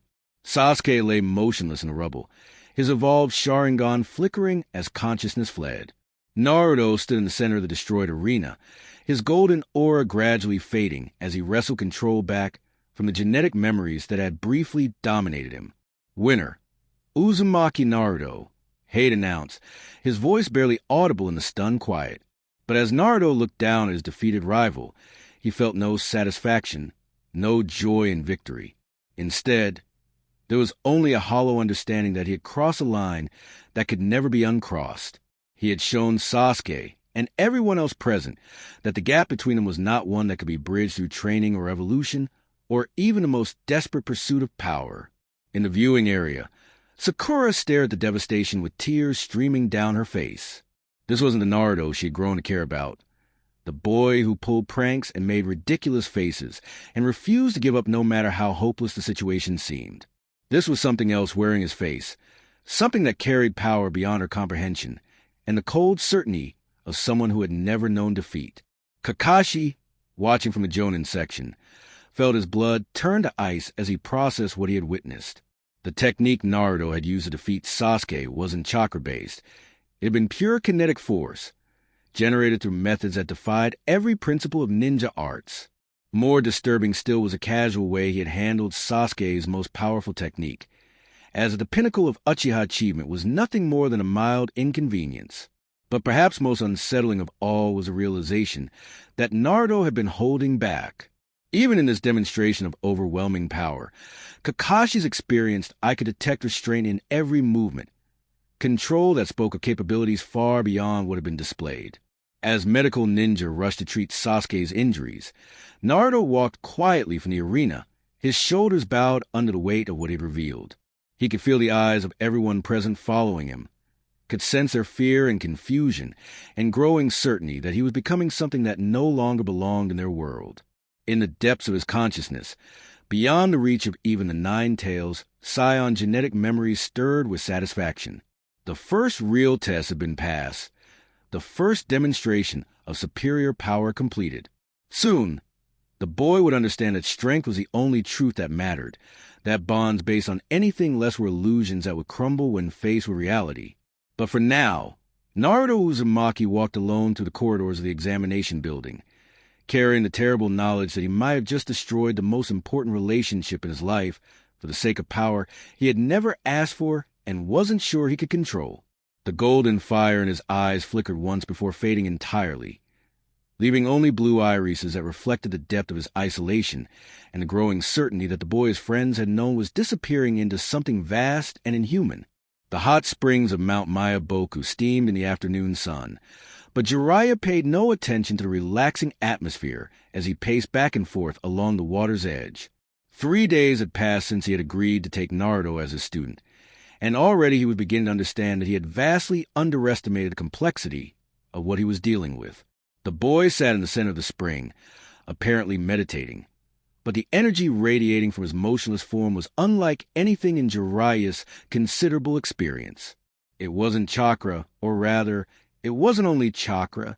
Mixed in with a familiar spiritual energy that flowed through all shinobi was something else, something that made the legendary Sannin's own substantial power feel small and crude by comparison. Naruto, Jiraiya called out, his voice carrying across the still water. Tell me about the dreams. The question made Naruto's eyes snap open, revealing blue irises that flickered with suppressed golden light. What dreams? Don't play dumb with me, kid.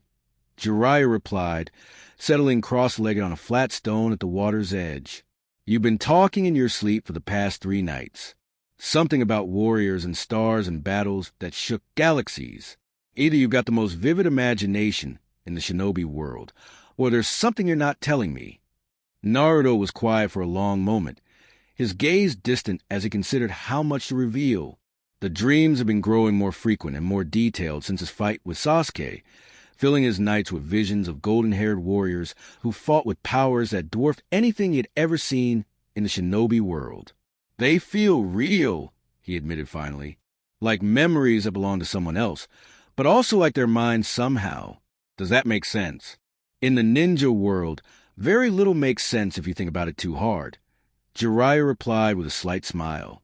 "But these dreams of yours, they started around the same time as these power manifestations, didn't they?" Naruto nodded reluctantly. There was no point in denying what was obviously connected. Jiraiya had been researching ever since he had witnessed Naruto's display during the preliminary matches. Ancient texts, forgotten scrolls, legends that most scholars dismiss as mythology. He had combed through everything, searching for some explanation for the impossible power his new student was displaying. What he had found had shaken him to his core. "Naruto," Jiraiya said carefully, "I need you to listen to me very carefully. What I'm about to tell you comes from sources so old that most people consider them fairy tales. But after seeing what you can do, I'm beginning to think our ancestors knew more about the universe than we give them credit for." The serious tone in his sensei's voice made Naruto straighten with attention. In the weeks they had been traveling together, he had never heard Jiraiya speak with such gravity. "There are legends," Jiraiya continued, "dating back to the time before the founding of the hidden villages, that speak of warriors who came from beyond the stars. They were called the Starborn, and they possessed power that made even the Sage of Six Paths seem like a mere mortal by comparison." "The Starborn," Naruto repeated, the name resonating through his consciousness in ways he couldn't explain.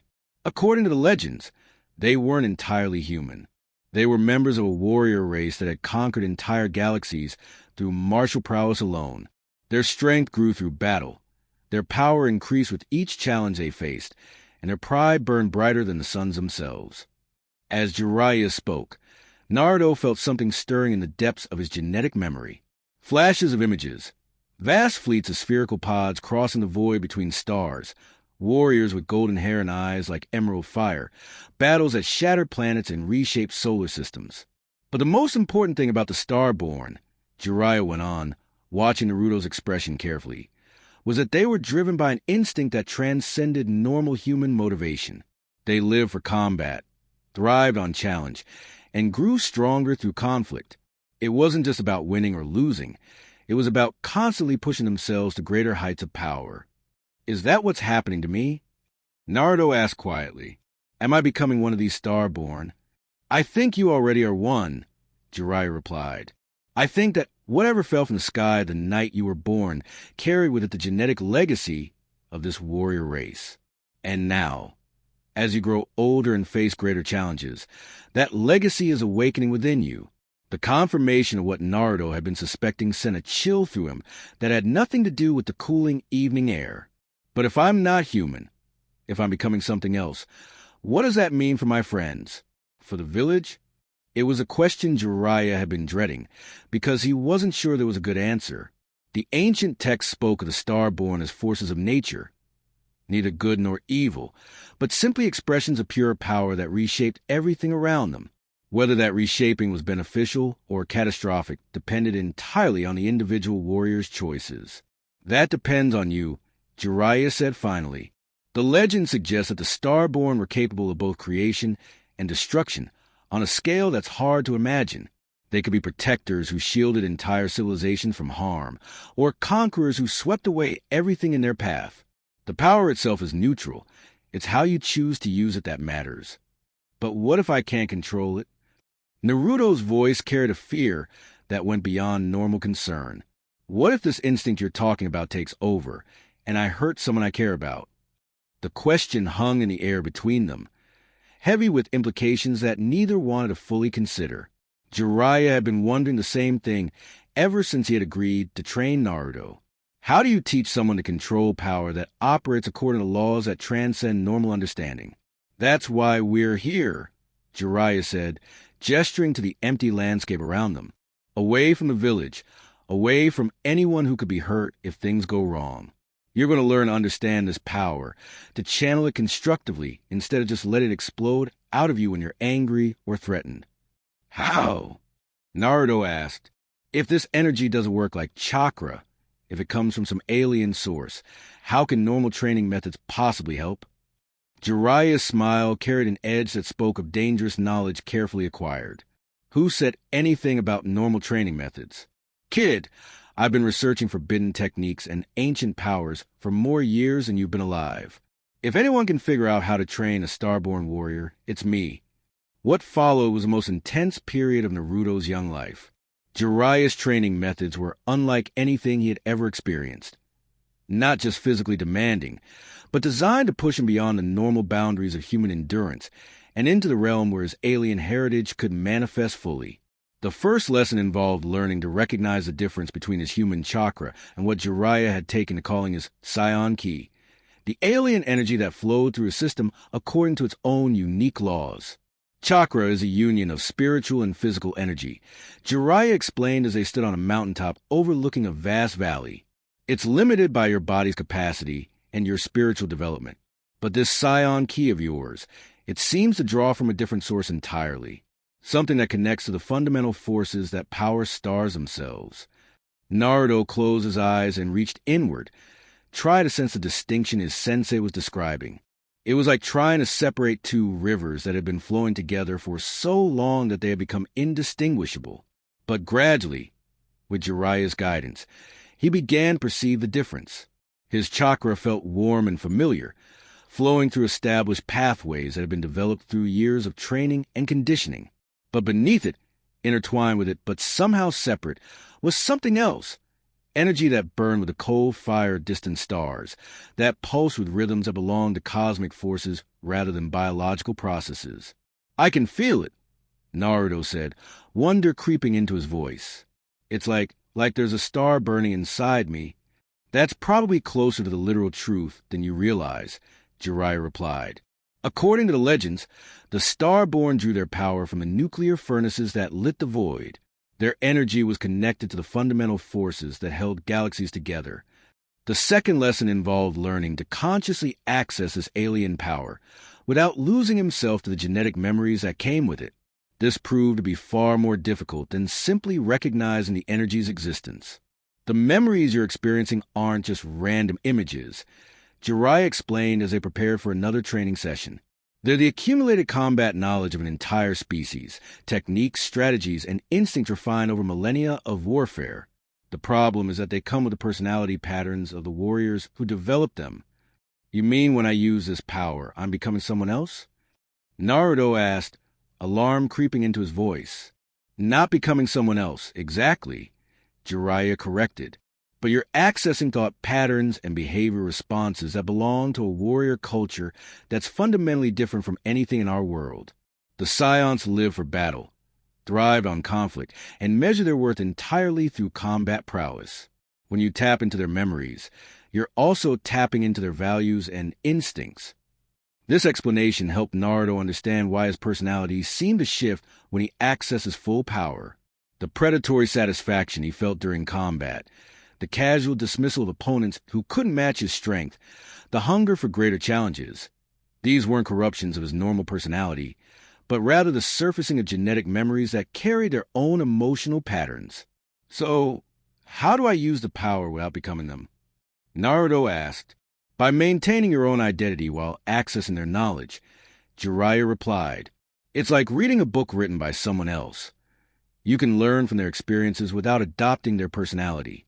But it takes practice, and it requires a very clear sense of who you are at your core. The training that followed was unlike anything either of them had experienced before. Jiraiya pushed Naruto to access his Saiyan Ki while maintaining full consciousness and control, forcing the draw on alien power without surrendering his human identity. The process was exhausting and often painful. Each time Naruto accessed the deeper levels of his heritage, he had to fight against the overwhelming presence of genetic memories that wanted to subsume his individual consciousness. But gradually, with Jiraiya's guidance, he began to develop the mental discipline necessary to remain himself even while channeling power that belonged to a different species entirely. It was during one of these training sessions, as Naruto struggled to maintain his identity, while golden energy crackled around his form, that Jiraiya realized they were approaching something unprecedented. Not just in terms of power level, but in terms of what it meant to be human, in a universe where the boundaries between species could be transcended. Naruto, Jiraiya said quietly as they rested after a particularly intense session, I want you to understand something. What you're becoming, it's not just about strength or special abilities. You're developing into something that bridges the gap between human and something greater. That's a responsibility that goes beyond anything any shinobi has ever had to bear. I know, Naruto replied, his voice carrying a maturity that hadn't been there months earlier. Sometimes I can feel it, like there's this vast potential inside me, waiting to unfold, and I'm scared that when it does, I won't be strong enough to control it. Then we'll have to make sure you are, Jiraiya said firmly, because if the legends are true, if you really are the inheritor of the Starborn legacy, then the fate of more than just our village might depend on the choices you make. As the weeks passed and Naruto's control over his Saiyan Ki improved, both teacher and student began to understand that they were preparing for something far greater than the chunin exams or even the growing threat of the Akatsuki. They were preparing for the emergence of a power that could reshape the fundamental balance of their world, and possibly the universe beyond it. The Nine Tails had been silent for longer than it had ever been since its sealing, and that silence was beginning to worry even the demon itself. For months now, it felt the presence of something else sharing the confined space of Naruto's spiritual landscape, something that made even the king of demons feel small and primitive by comparison. Deep within the seal that bound it to Naruto's chakra system, the QB pressed against the barriers that contained it, not in an attempt to escape, but in a desperate effort to understand what was happening to its container. The boy's chakra network was changing, evolving in ways that defied every principle the Nine Tails understood about spiritual energy. What manner of power grows within this child? The demon wondered, its nine tails lashing with uncharacteristic nervousness. It is not of this world, not born from the union of spiritual and physical energy as all chakra should be. Yet it flows through the system as if it belongs there, as if it has always been there. What disturbed the Nine Tails most was not the alien energy itself, but the way it seemed to be gradually displacing the normal chakra pathways that connected the seal to Naruto's conscious mind. The demon could feel its influence over the boy weakening, not because the seal was failing, but because something else was taking precedence in Naruto's spiritual hierarchy. And then, without warning, everything changed. Naruto was in the middle of a particularly intense training session with Jiraiya, pushing his Saiyan Ki to levels he had never attempted before, when he felt something snap inside his chest. Not physically. The sensation was entirely spiritual, like the breaking of chains that had been wrapped around his soul since birth. The golden aura that surrounded him suddenly flared brighter, and for the first time since his confrontation with Orochimaru, he felt the presence of the Nine Tails pressing against his consciousness. Boy! The demon's voice echoed in his mind, carrying a note of urgency that was completely unlike its usual arrogant condescension. We need to talk. The request was so unexpected that Naruto almost lost control of his transformation entirely. In all the months since his power had begun manifesting, the Nine Tails had remained completely silent, seemingly as surprised by the developments as everyone else. Naruto, Jiraiya's voice cut through his concentration. Your chakra signature just spiked. What's happening? The Nine Tails, Naruto replied, his voice distorted by the energy flowing through his system. It wants to talk to me. The implications of that statement made Jiraiya's blood run cold. If the Nine Tails was suddenly trying to communicate after months of silence, it suggested that whatever was happening to Naruto had reached a critical threshold. Can you maintain control? Jiraiya asked, moving closer but staying ready to intervene if necessary. I think so, Naruto replied, though his voice carried uncertainty. But this feels different, like the seal itself is changing. Inside Naruto's spiritual landscape, the massive cage that had contained the Nine Tails for 12 years was indeed changing. The bars that had been forged from the fourth Hokage's life force were beginning to warp and bend, not from the demon's pressure against them, but from something else entirely. Golden energy, the same alien power that was transforming Naruto's physical capabilities, was seeping through the seal's structure, interacting with it in ways that neither the Nine Tails nor its creators had ever anticipated. Where the energy touched the bars, they began to take on a different quality, becoming less like barriers and more like conduits. This is not possible, the Nine Tails muttered as it watched the transformation. The fourth Hokage seal was perfect, designed to contain my power until the boy's death. Nothing should be able to alter its fundamental structure. But even as the demon spoke, it could feel the changes accelerating. The seal wasn't breaking. It was evolving, transforming into something that served a completely different purpose than what had been intended. When Naruto finally entered the spiritual space where the Nine Tails were contained, what he found defied his expectations entirely. The massive cage was still there, but it no longer looked like a prison. Instead, the bars had taken on the appearance of golden conduits, pulsing with energy that seemed to flow both ways, from the demon to him and from him to the demon. "What have you done?" The Nine Tails demanded, its 9 crimson eyes fixed on the boy with an intensity that would have terrified any normal human. "I haven't done anything," Naruto replied, though he was staring at the transformed seal with equal confusion. "This just happened." "Nothing just happens when it comes to seals of this magnitude," the Nine Tails replied. "The power growing within you, it's changing everything about your spiritual structure, including the barriers that separate us." As if to demonstrate the demon's point, Naruto could feel something that had never been there before, a direct connection to the Nine Tails' consciousness, not filtered to the seal's restrictions, but flowing freely between them. And through that connection came something that made both of them freeze with shock, memories that belonged to neither of them. Flash, a planet with red skies and triple suns, its surface scarred by countless battles. Flash, warriors with golden hair and eyes like green fire, their power so vast that their mere presence warped the fabric of space around them. Flash, a final battle among the stars, a warrior race refusing to surrender even as their world burned around them. Flash, a single pod launched into the void, carrying the genetic legacy of a species that had conquered galaxies through martial prowess alone. "Impossible," the Nine Tails whispered, its voice barely audible even in the confines of Naruto's mind. "These memories, they are not of this world. They belong to something that existed beyond the reach of chakra itself. The Saiyans," Naruto said quietly, understanding flooding through him as the genetic memories settled into his consciousness. That's what they were called. A warrior race that lived for battle, that grew stronger through conflict, that refused to bow even to gods. "And you carry their blood," the Nine Tails realized, its tone shifting from confusion to something that might have been awe. "Not metaphorically, not symbolically, but literally. The power I have been sensing, the energy that defies every law I understand. It is a genetic inheritance of a species that transcended the normal boundaries of mortal existence." The revelation should have been terrifying. But instead Naruto felt a strange sense of completion, as if a puzzle he hadn't known he was solving had finally come together.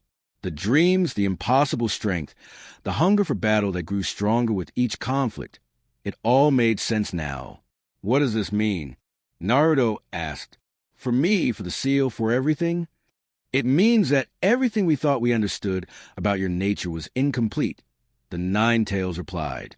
"I am no longer your primary source of power, boy. I am merely a passenger in a vessel that carries something far greater." The admission was clearly difficult for the proud demon to make, but it was also accompanied by something that surprised Naruto even more than the revelation itself. Respect. The Saiyan race, the Nine Tails continued, according to these memories, was feared even by entities that transcended mortal existence. Their power was not bound by the normal limitations of chakra or spiritual energy.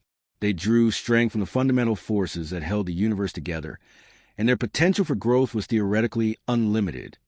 "But I'm not just Saiyan," Naruto pointed out. "I'm also human. I carry both heritages." "Yes," the Nine Tails agreed, and there was something in its tone that suggested this was the most significant point of all. "You are a hybrid of 2 species, one that developed sophisticated spiritual techniques and emotional bonds, and another that achieved power through pure martial evolution. The combination of those 2 heritages..." The demon trailed off, as if the implications were too vast to put into words. "What?" Naruto prompted. "You may represent something that has never existed before," the Nine Tails said finally. "A being that combines emotional depth and spiritual sophistication of humanity with the unlimited power potential of the Saiyan race. If such a combination could reach its full development, Again, the demon fell silent, lost in contemplation of possibilities that stretched beyond his ability to comprehend. Outside the spiritual landscape, Jiraiya watched with growing concern as Naruto's body remained motionless, golden energy crackling around his form with increasing intensity. The chakra signature he was reading from his student was unlike anything he had ever encountered, not just in terms of power level, but in terms of fundamental nature. It was as if Naruto was becoming something that existed outside the normal categories that define living beings. When Naruto finally opened his eyes, they blazed with golden fire that seemed to burn with the light of distant stars. But unlike previous manifestations of his power, there was no loss of control, no surrender to alien instincts.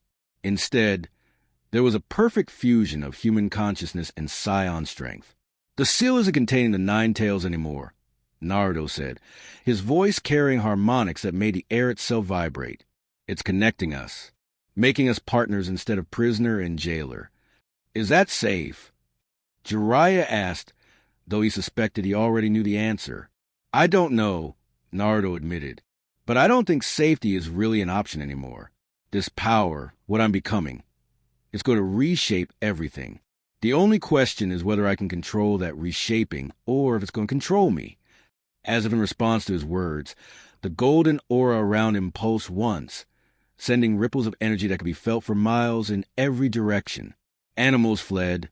Sensitive shinobi throughout the land of fire felt an inexplicable chill, and deep in the hidden village of Konoha, the third Hokage looked up from his paperwork with a sudden certainty that the world had just changed in ways he couldn't begin to understand. The Star Child was approaching the full awakening of his power, and when that moment arrived, the entire shinobi world would never be the same.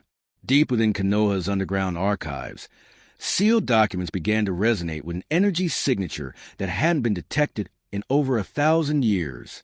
Ancient scrolls, written in languages that predated the formation of the hidden villages, started to glow with the same golden light that now surrounded Naruto miles away. The third Hokage felt it first, a tremor in the very foundation of reality that made his aged bones ache with recognition. He had felt something similar once before, on the night Naruto was born, when that mysterious star had fallen from the heavens. But this was different.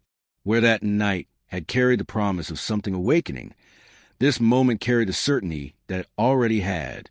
"Summon the NBU," Hiruzen commanded his aide, his voice carrying an urgency that made the younger man's blood run cold. "All of them. And send word to every department head. We may be facing a threat that makes the Nine Tails attack look like a training exercise." Back at the training ground, Naruto was struggling to process the flood of information that continued to pour through his connection with the Nine Tails. The genetic memories were becoming more vivid, more detailed, painting a picture of a civilization that had evolved beyond the need for traditional chakra manipulation. "The Saiyans didn't just fight," he said, his voice carrying harmonics that made the ground beneath his feet vibrate. "They were bred for it. Every cell in their bodies was designed to extract power from conflict, to grow stronger through adversity. That's why I've always felt empty when there wasn't a challenge to face. And that hunger will only grow stronger," the Nine Tails warned from within his mindscape. "The memories I'm seeing, your people didn't just enjoy battle. They required it to survive, to evolve. Without constant conflict, they stagnated. With too much conflict." The demon's voice trailed off, but Naruto could sense the completion of that thought through their connection. Too much conflict, and the Saiyans lost themselves entirely to their warrior instincts, becoming something more akin to force of nature than conscious beings. "That won't happen to me," Naruto declared, though even as he spoke the words, he could feel the alien hunger gnawing at the edges of his consciousness. "I won't let it. Your human heritage may protect you," the Nine Tails agreed, "but it may also damn you.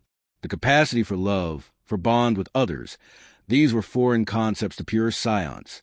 They felt loyalty to their race, respect for strength, but not the deep emotional connections that define human existence. You carry both natures within you, and they are fundamentally incompatible." As if to demonstrate this point, Naruto felt a surge of protective fury as he thought about his friends. Sakura, Kakashi, even Sasuke, despite everything that had happened between them. But alongside that human emotion came something else, a Scion assessment of their strength, their potential as training partners, their worthiness as opponents. The dichotomy was nauseating. Naruto, Jiraiya's voice cut through his internal struggle. You need to get control of your chakra signature. Every sensor-type ninja within 50 miles is going to feel what you're putting out. But it wasn't chakra anymore, not really. The energy flowing through Naruto's system had transcended the normal boundaries that define spiritual power in the shinobi world. It was something primal, something that existed at the intersection of physical matter and pure will. I can't turn it off, Naruto admitted. And for the first time since his power had begun manifesting, he sounded genuinely frightened.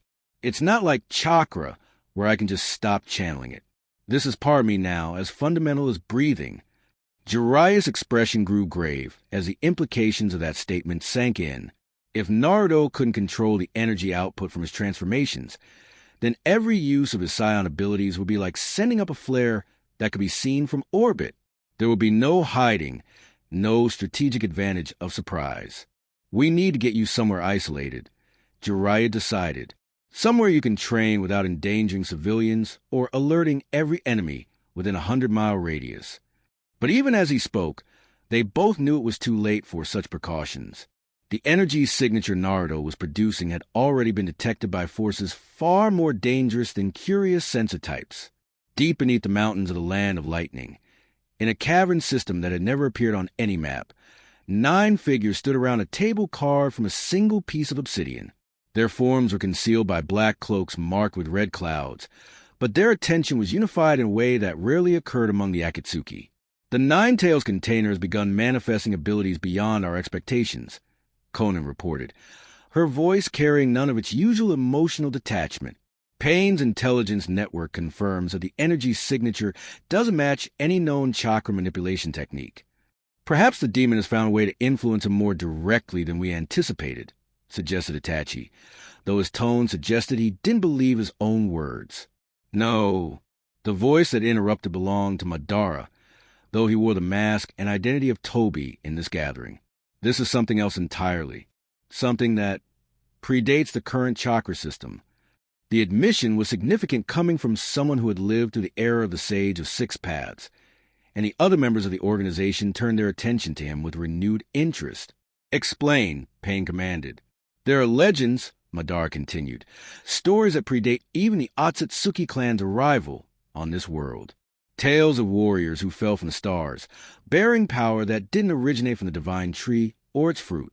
Most dismiss these as mythology, but if the Nine-Tails container is manifesting abilities that defy chakra-based analysis, you think he's connected to these legendary warriors?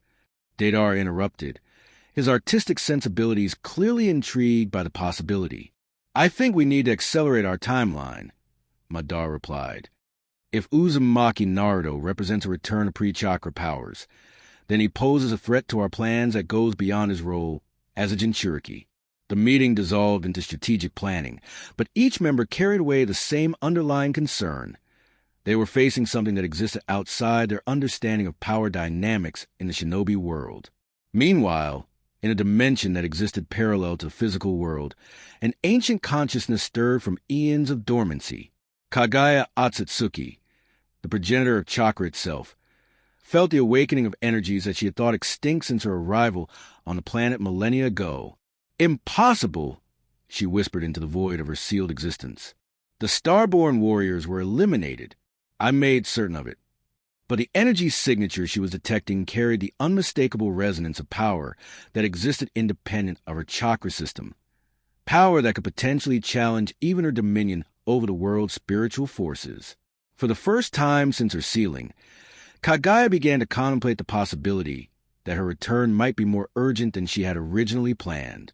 3 months after Naruto's awakening to his Saiyan heritage, the fragile piece of Konoha shattered with a single defection. Sasuke Uchiha, driven by an obsession that had grown beyond mere revenge into something approaching madness, accepted Orochimaru's offer of power and abandoned everything he had once claimed to protect. The news reached Naruto while he was deep in meditation. trying to achieve the delicate balance between his human consciousness and Saiyan instincts that Jiraiya insisted was crucial to his development. The moment he learned of Sasuke's betrayal, that balance exploded into fragments. Golden light erupted from his position with such violence that it stripped leaves from trees 100 yards away. The mountain face they had been using as a training ground cracked from the pressure wave, and Jiraiya found himself thrown backward despite his considerable strength. Sasuke! The name tore from Naruto's throat with enough force to shatter windows in the village miles below. The anguish in that cry carried harmonics that spoke of bonds deeper than friendship, of connections that transcended normal human understanding. "Naruto, you need to control yourself," Jiraiya shouted, but his words were lost in the roar of energy that surrounded his student. This wasn't the controlled awakening they had been working toward. This was pure, undiluted Saiyan rage given form, and it was magnificent and terrifying in equal measure. Naruto's hair had taken on a golden hue that seemed to burn with its own inner light. His eyes blazed with power that belonged to no earthly bloodline, and the very air around him crackled with energy that existed outside the normal spectrum of chakra. "He promised he wouldn't leave," Naruto said, his voice distorted by the transformation. "He promised we were friends. How could he just—" The sentence died as Naruto's human capacity for emotional pain collided with his Saiyan instinct to meet betrayal with violence. The combination was unstable, dangerous, and absolutely devastating to everything in the immediate vicinity. "I have to go after him," Naruto declared, and Jiraiya felt his blood run cold at the certainty in those words. "Not like this," Jiraiya replied. "In your current state, you're as likely to kill him as save him." "Maybe that would be better," Naruto snarled, and for a moment his expression carried something that belonged more to an apex predator than a human being. "Maybe if I'd been stronger from the beginning, if I'd shown him what real power looked like, he never would have felt the need to seek it elsewhere." It was a purely Saiyan response to the situation, the assumption that all problems could be solved through the application of superior force. But underneath it, Jiraiya could hear the human pain that was driving the alien logic. "The Sasuke you want to save wouldn't be impressed by strength alone," Jiraiya pointed out. "He'd be disgusted by it. You know that." The words hit their target, and some of the golden fire faded from Naruto's aura. But the underlying tension remained, a coiled spring of power and emotion that threatened to explode at the slightest provocation. "Then what am I supposed to do?" Naruto asked, and for a moment he sounded like the 12-year-old boy he had been when this all began. "Just let him go? Pretend that our friendship never mattered?"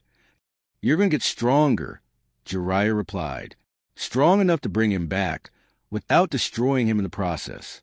Strong enough to show him that there are other paths to power than the one Orochimaru offers." The conversation was interrupted by the arrival of a Konoha, Imbu, whose masked face couldn't hide the terror he felt at approaching Naruto's transformed state. "Hokage-sama requests your immediate return," the AMBU reported, his voice barely steady. "A retrieval mission is being organized." Naruto's response was immediate and decisive. "I'm going." Not as part of the official mission, Jiraiya interjected, "The others aren't ready to see you like this, and you're not ready to control what you become around them. I don't care about." "You should care," Jiraiya cut him off, "because if you lose control around Sakura, around Kakashi, around any of the people you claim to want to protect, you'll never forgive yourself. And neither will they." The truth of those words struck deeper than any physical blow could have. Naruto's transformation flickered as his human consciousness reasserted itself, the golden aura fading until he looked almost normal, except for eyes that still burned with power that didn't belong to this world. "How long do we have?" Naruto asked. Sasuke's group was tracked heading toward the Valley of the End. The AMB replied, "If the retrieval team leaves within the hour, they might intercept him before he crosses into the land of sound." "Then we follow them," Naruto decided, "at a distance, and when the time comes." He didn't finish the sentence, but Jiraiya could feel the resolution settling into place around his student-like armor. Whatever happened at the Valley of the End, it would be a confrontation that determined not just Sasuke's fate, but the trajectory of Naruto's evolution as well. The journey to the Valley of the End took them across terrain that seemed to respond to Naruto's emotional state. Where his control slipped, plants withered and stones cracked. Where his focus held firm, the very air seemed to shimmer with potential energy. Your power is affecting the environment on a fundamental level. Jiraiya observed as they traveled. That's not supposed to be possible with chakra manipulation. It's not chakra, Naruto replied, his voice carrying a certainty that spoke of growing understanding. The Nine Tails explained it to me. Saiyan Ki draws power from the fundamental forces that hold the universe together. When I lose control, I'm not just releasing spiritual energy. I'm disrupting the basic interactions between matter and space. The implications of that statement were staggering, but before Jiraiya could respond, they heard it. The sound of battle echoing across the valley ahead of them. They arrived at the Valley of the End to find a scene that defied belief. Sasuke stood atop the massive statue of Madara Uchiha, his Sharingan fully activated and his body wreathed in dark chakra that spoke of Orochimaru's influence. Facing him across the water was a retrieval team, Shikamaru, Niji, Choji, Kiba, and Rock Lee, but they were clearly outmatched. His power level has increased exponentially, Niji reported as Naruto and Jiraiya approached. The Byakugan shows chakra pathways that don't match any normal human configuration. Orochimaru's curse mark, Jiraiya diagnosed grimly. It's been feeding him power, but at the cost of his humanity. Sasuke's voice carried across the water, distorted by the dark energy flowing through his system. You came to drag me back to that pathetic village? To waste my potential on protecting weaklings who will never understand true strength.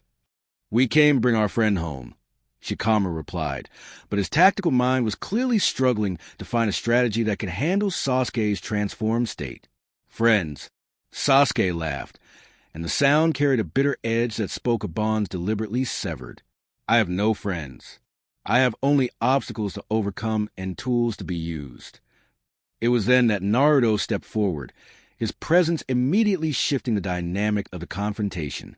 Even in his suppressed state, the energy he radiated was impossible to ignore. Sasuke, Naruto called, his voice carrying across the valley with unnatural clarity. You want to talk about understanding true strength? Then let me show you what you've been too blind to see. The golden aura erupted around Naruto with controlled precision, no longer the wild explosion of power it had been months ago. This was focused, purposeful, and absolutely devastating in its implications. The water between the statues began to churn from the pressure wave, and even Sasuke's dark chakra seemed to recoil from the alien energy. Impossible, Sasuke breathed, his Sharingan spinning as it tried to analyze what it was seeing. That's not chakra. That's not human. No, Naruto agreed, rising into the air through pure will rather than any technique the retrieval team could recognize. It's not, but it's still me, Sasuke. It's still your friend, trying to bring you home. I don't need to come home, Sasuke snarled, his curse mark spreading across his skin as he drew more deeply on Orochimaru's power. I need to become strong enough to kill Itachi, and if that means abandoning everything else, then you're exactly as weak as you've always been. The words hit Sasuke like a physical blow, and the dark chakra around him flared in response to his rage. Weak?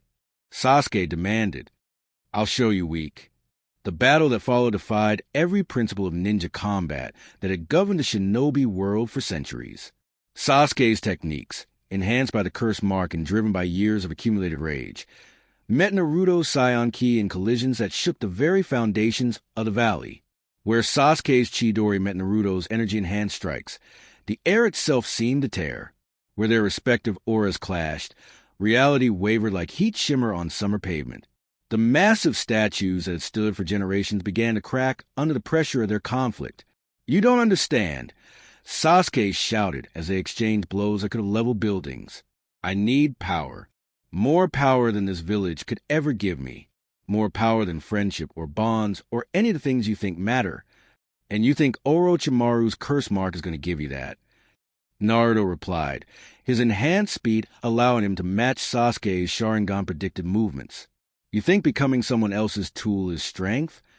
I think becoming anything is acceptable if it lets me achieve my goals, Sasuke countered, launching a technique that combined his fire jutsu with the dark chakra of the curse mark.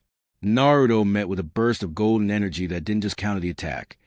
It obliterated it so completely that no trace remained. "That's where you're wrong," Naruto said, landing gracefully as the echoes of their clash faded. "Real strength doesn't come from abandoning who you are.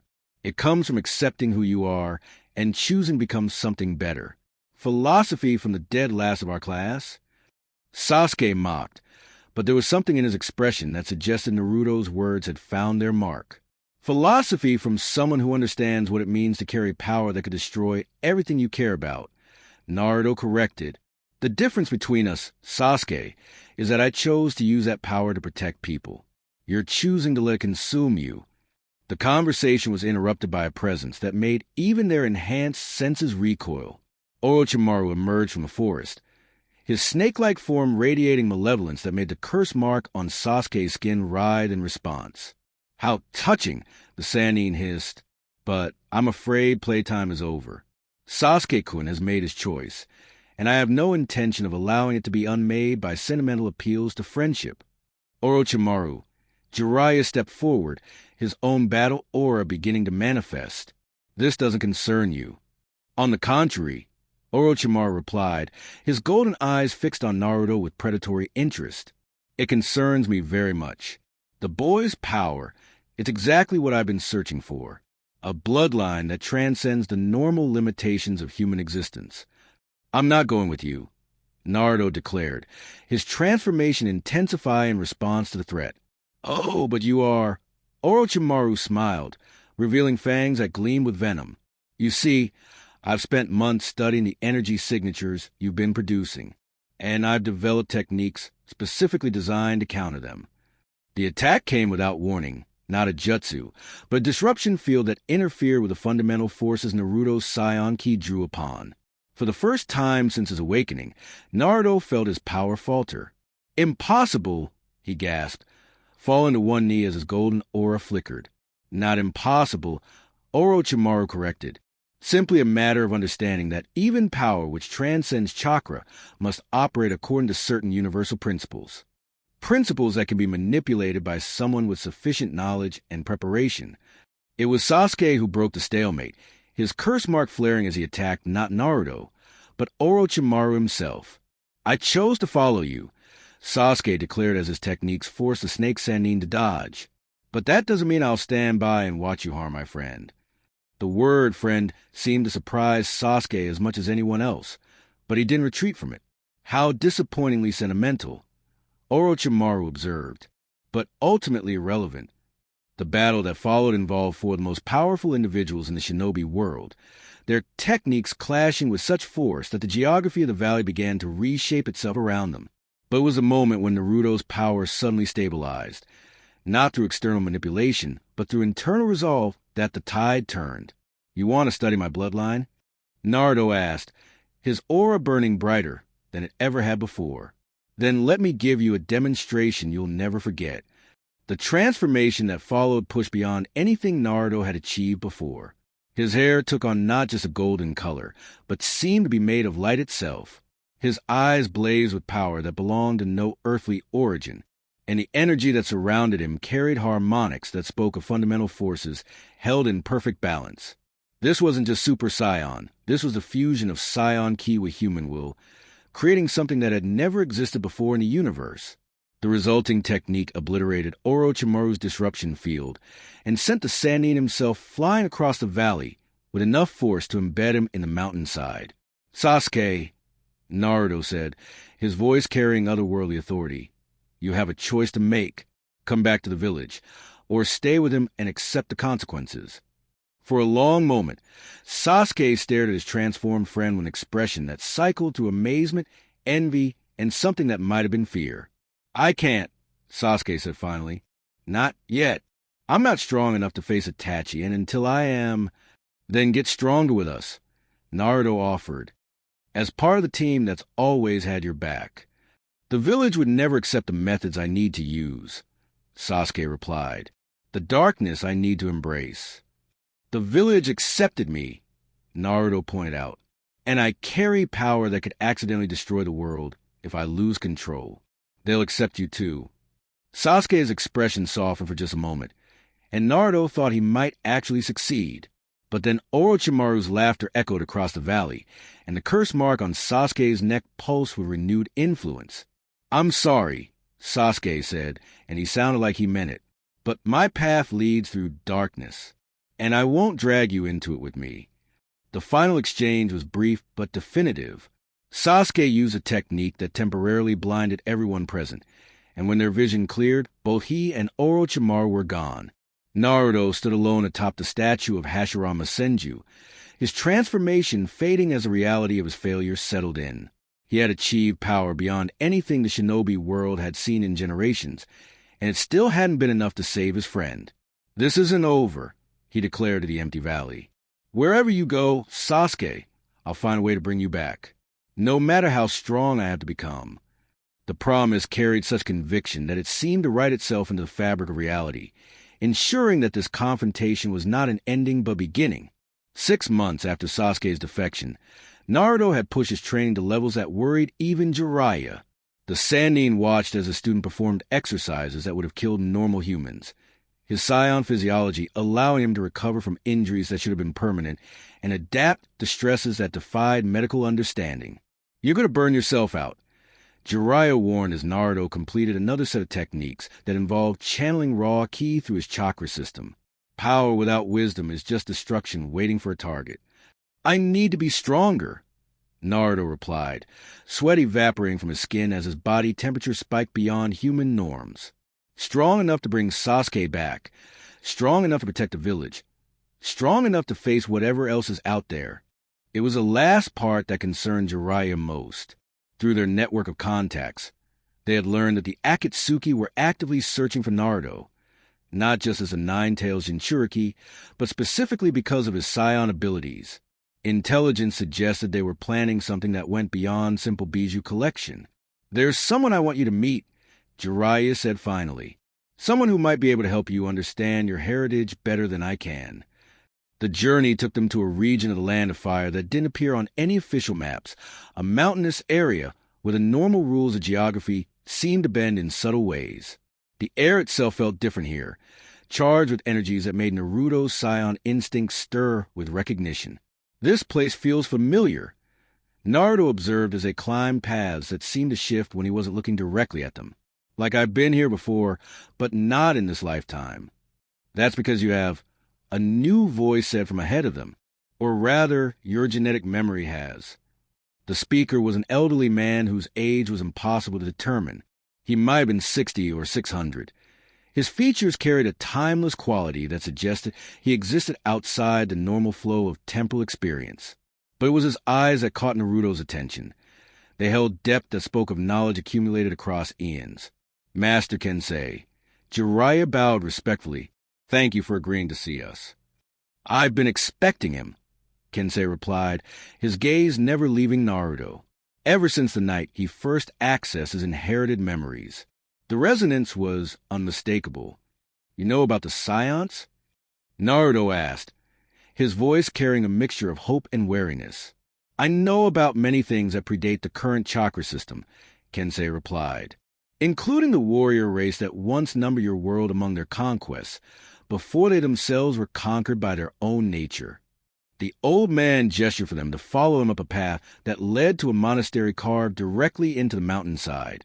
The architecture was unlike anything in the current ninja world. It incorporated geometric patterns and energy-conducting materials that belonged to a much more advanced civilization.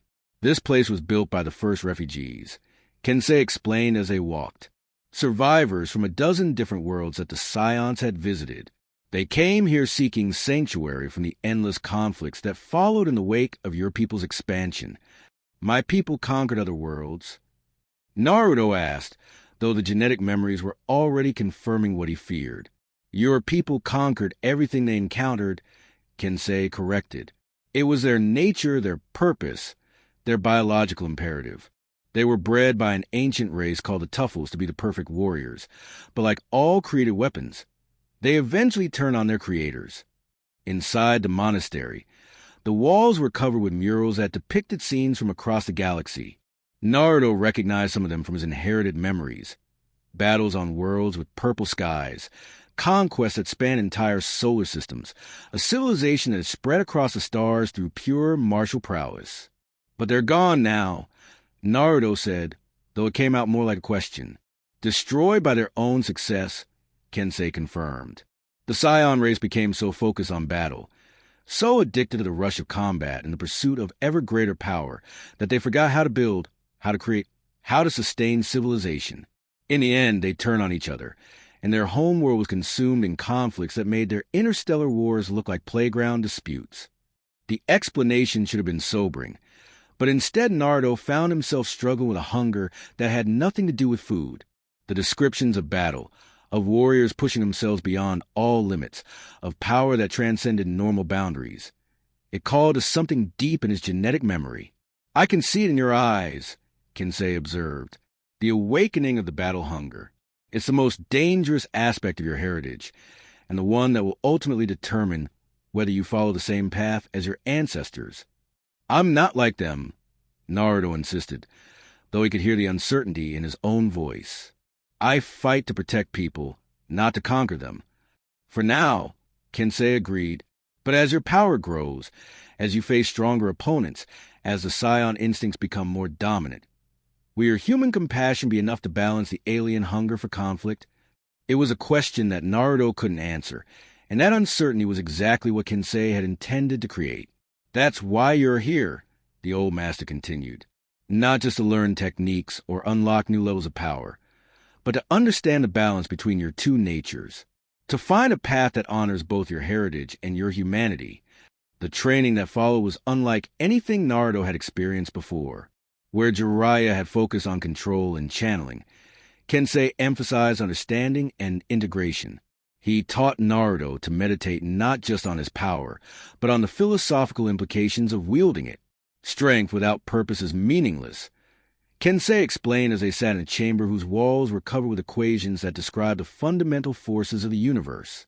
The Saiyans achieved incredible power, but they never asked themselves why they sought it or what they intended to do with it once they had it. "I know why I want to be strong," Naruto replied. "To protect my friends, to bring Sasuke home, to defend the village. Those are your current motivations," Kensei agreed. "But what happens when those goals are achieved? What happens when you've saved everyone who needs saving? When you brought back everyone who needs redemption? What purpose will drive you then?" The question hung in the air between them, unanswered and perhaps unanswerable. The greatest Saiyan warriors were those who found purposes beyond battle, Kensei continued. They channeled their power not just into combat, but into creation, into protection, into the building of something greater than themselves. They transcended their nature by embracing it fully, while refusing to be defined by it. Over the following weeks, Naruto learned techniques that went beyond simple power enhancement. He studied forms of meditation that allowed him to commune directly with the cosmic forces that Saiyan Ki drew upon. He practiced methods of energy manipulation that could heal as well as harm, create as well as destroy. But most importantly, he began to understand the true scope of his potential. Your hybrid nature makes you something that has never existed before, Kensei explained during one of their sessions. Pure Saiyans were limited by their singular focus on combat. Pure humans are limited by their physical constraints and relatively brief lifespans. But you combine unlimited potential for growth with the wisdom and emotional depth to guide that growth purposefully. What does that mean for me? Naruto asked. What am I supposed to become? That, Kensei smiled, is entirely up to you. The power you're developing will eventually surpass anything that has ever existed in this universe. The question is what you'll choose to do with it. The conversation was interrupted by the arrival of a messenger, one of Jiraiya's toad summons, arriving with news that made Naruto's blood run cold. Akatsuki has made their move, the toad reported. They've captured the One Tail and are moving against other Jinchuriki. The villages are mobilizing for war. Naruto felt a familiar surge of protective fury, but this time it was tempered by the wisdom Kensei had been teaching him. It's time, Naruto declared, standing and allowing his aura to manifest with controlled precision.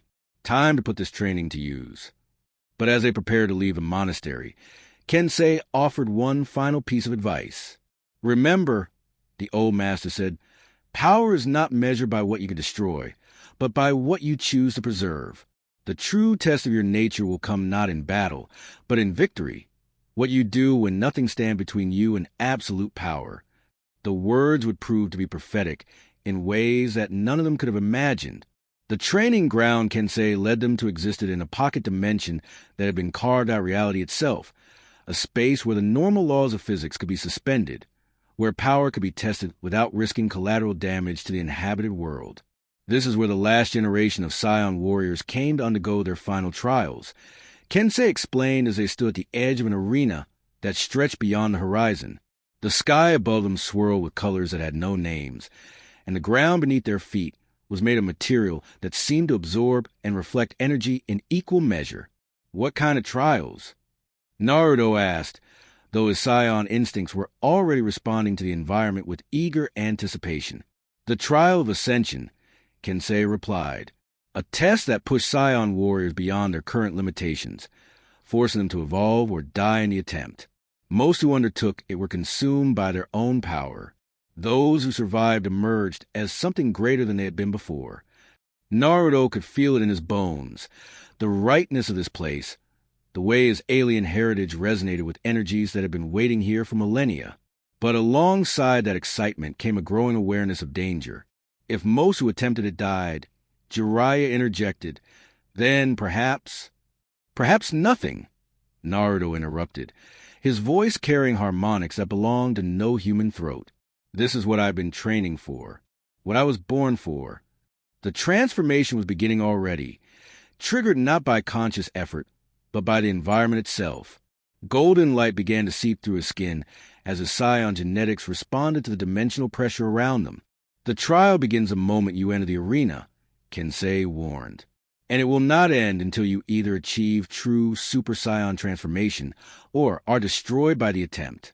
There is no middle ground, no partial success. Naruto stepped forward without hesitation, crossing the threshold into the arena proper. The moment his feet touched the energy-infused ground, reality shifted around him. The first stage of the trial was internal. Naruto found himself standing in a void where his own voice echoed back at him from every direction. But the words were different, harsher, more violent. Why do you hold back? His own voice demanded from the darkness.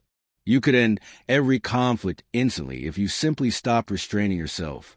Your enemies fear you because they know what you're truly capable of. I hold back because innocent people could get hurt. Naruto replied to the emptiness. Innocent? The voice laughed with bitter amusement. There are no innocent people in war. There are only those strong enough to survive and those too weak to matter. The Scions understood this. Why can't you? Images began to manifest in the void.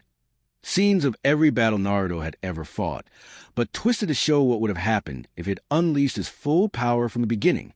Enemies defeated instantly. Conflicts resolved through overwhelming force. A world where none dared to challenge him because they knew the consequences. This is what victory looks like. The voice continued. Clean, decisive, permanent. No prolonged suffering. No repeated conflicts. No doubt about the outcome. For a moment, Naruto found himself tempted by the vision. It would be so much simpler to end threats before they could fully materialize, to establish peace through strength so absolute that none would dare disturb it. But then he remembered Sasuke's face in their last battle, the mixture of fear and recognition when it seen Naruto's true power. The way Sakura had looked at him after his first transformation, as if she was seeing a monster wearing her teammate's face. Strength without restraint isn't victory, Naruto declared. It's just another form of tyranny. The void shattered like glass, and Naruto found himself back in the arena, but he was no longer alone. Standing across from him was a figure that made his Scion blood sing with recognition and terror in equal measure. It was himself, but transformed beyond anything he had achieved before. This other Naruto stood 7 feet tall, his muscles clearly defined even under the golden aura that surrounded him like armor. His hair had become a wild mane of pure light, and his eyes held depths that spoke of power without limit or conscience. I am what you could become, the other Naruto said, his voice carrying harmonics that made the air itself vibrate. What you will become, if you're strong enough to embrace your true nature. You're what I could become if I gave up everything that makes me human, Naruto corrected. Human? The other version laughed. You're not human. You never were. The sooner you accept that, the sooner you can stop limiting yourself with their weakness, their sentimentality, their pathetic need for approval. The battle that followed defied description. Two beings with identical power sets but fundamentally different philosophies, fighting across dimensions of space that bent and reshaped themselves around their conflict. Where Naruto relied on techniques that balanced power with precision, his other self employed raw force that obliterated everything in its path. Where Naruto fought to subdue and convince, his counterpart fought to dominate and destroy. You're holding back even now, the other Naruto snarled as her energy blast met in midair, creating explosions that painted new stars across the alien sky. Even facing yourself, even in a trial that demands everything you have, you're still playing by their rules. These aren't their rules, Naruto replied, channeling ki into a technique that created barriers of pure will. These are my rules, my choice about what kind of person I want to be. And what will that choice matter when everyone you care about is dead because you weren't strong enough to save them? His counterpart demanded. What will your precious morality mean when you're standing over Sakura's grave, knowing you could have prevented her death if you had simply been willing to do whatever was necessary? The words hit harder than any physical attack could have. Naruto had been haunted by exactly those fears since his power first manifested. The possibility that his restraint would cost the lives of people he cared about. Maybe you're right, Naruto admitted, his aura flickering as doubt crept into his resolve. Maybe I am too weak, too human, too limited by concepts that don't apply to beings like us. Finally, his other self smiled with predatory satisfaction. Finally, you understand. But instead of embracing the philosophy his counterpart represented, Naruto did something unexpected. He began to laugh. You know what's funny? Naruto said, his aura stabilizing as understanding dawned. You're not what I could become if I gave up my humanity. You're what I could become if I gave up my strength. What are you talking about? The other demanded, confusion replacing confidence in his expression. Real strength isn't about being willing to do anything to win, Naruto explained, his transformation beginning to shift into something that had never existed before, not pure Saiyan, not limited human, but something that transcended both categories. Real strength is about being strong enough to choose not to, even when you could. Strong enough to find other ways, create other options, build solutions instead of just destroying problems.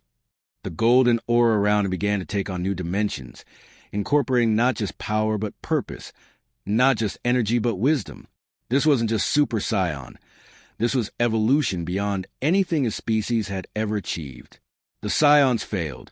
Naruto continued as his transformation reached levels that made his counterpart step backward. Not because they weren't strong enough, but because they thought strength was the only answer to every question. They never learned that the strongest person in any situation is the one who has the power to destroy everything but chooses to build instead. The other Naruto began to fade, not defeated but absorbed, integrated into the complete whole that Naruto was becoming. I am both human and Saiyan, Naruto declared to the arena, to the trial, to the universe itself. I carry the unlimited potential of one and the moral wisdom of the other. I will not abandon either part of my nature, because together they make me stronger than I could ever be alone. The arena exploded into light so brilliant that even beings capable of perceiving across dimensional spectra would have been blinded by it. When the radiance finally faded, Naruto stood transformed beyond anything that had existed in recorded history. His hair had become something that seemed to be made of compressed starlight, maintaining its golden hue, but now carrying depths that suggested entire galaxies. His eyes held the warmth of human compassion, but also the intensity of cosmic forces held in perfect balance. The aura around him no longer just radiated power. It radiated potential, the sense that anything was possible within the sphere of his influence. Impossible? Kensei whispered from outside the arena. That's not just Super Saiyan. That's not even Super Saiyan 2. That's something entirely new. It's what happens when evolution serves philosophy instead of instinct, Jiraiya observed, his own considerable power seeming insignificant in comparison to what his student had become. He didn't just get stronger. He became something better. But even as they marveled at Naruto's transformation, new challenges were manifesting in the arena. The trial wasn't over. It was just beginning. Figures began to materialize from the energy-charged air around them, each one representing a different aspect of the power Naruto would need to master. Some were obviously hostile, manifestations of pure destructive force that sought to test his ability to defend and protect. Others were more subtle, temptations towards shortcuts, offers of easier paths, seductions toward the abandonment of the principles he had just affirmed. The real trial isn't achieving the power, Kensei explained as they watched Naruto face each challenge with growing confidence. It's learning to live with it afterward. Power corrupts not because it changes who you are, but because it reveals who you were all along. But as they watched Naruto turn destructive forces into constructive ones, transform temptations into opportunities for growth, and meet each challenge with solutions that created more possibilities than they consumed, it became clear that this trial was revealing something unprecedented, a being who had transcended the normal relationship between power and corruption. He's not just resisting the temptations, Jiraiya realized. He's transforming them, making them part of something larger, something better. The final challenge came not from outside, but from within. The Nine Tails, stirred by the cosmic energies flowing through its container, began to manifest its own will within the arena. So this is what you become, the demon fox said, its nine tails lashing as it observed Naruto's transformed state. A fusion of everything I despise about mortals, their weakness, their sentiment, their pathetic need to save everyone. Is that really what you see? Naruto asked, his voice carrying harmonics that made the very concept of hatred seem small and petty. Or is that what you're afraid you might learn to respect? For the first time in their shared existence, the Nine Tails had no immediate response. You've been trapped in hatred for so long that you've forgotten what strength actually looks like, Naruto continued. Let me show you. Instead of fighting the demon, instead of trying to suppress or control it, Naruto did something that defied every principle of Jinchuriki relationships. He offered to share his transformation. What are you doing? The Nine Tails demanded as golden energy began to flow toward it. Giving you the chance to choose, Naruto replied. You can remain bound by hatred and fear, or you can become part of something greater, part of a strength that creates instead of destroying. The fusion that followed was unlike anything that had ever existed in the shinobi world. Instead of the usual relationship between human and Bijou, where one dominated and the other submitted, this was a true partnership, a synthesis that enhanced both participants. When the light faded, Naruto stood alone in the arena, but he was no longer just human, or just Saiyan, or just Jinchuriki. He had become something entirely new, a being that incorporated the best aspects of every part of his nature while being limited by none of them. The trial is complete, Kensei announced, though his voice carried a rather than simple acknowledgement. You have achieved what no Saiyan in history ever managed, evolution beyond the need for battle. But the battles are just beginning, Naruto replied, his awareness extending beyond the pocket dimension to touch the troubles brewing in the larger world. The Akatsuki are moving.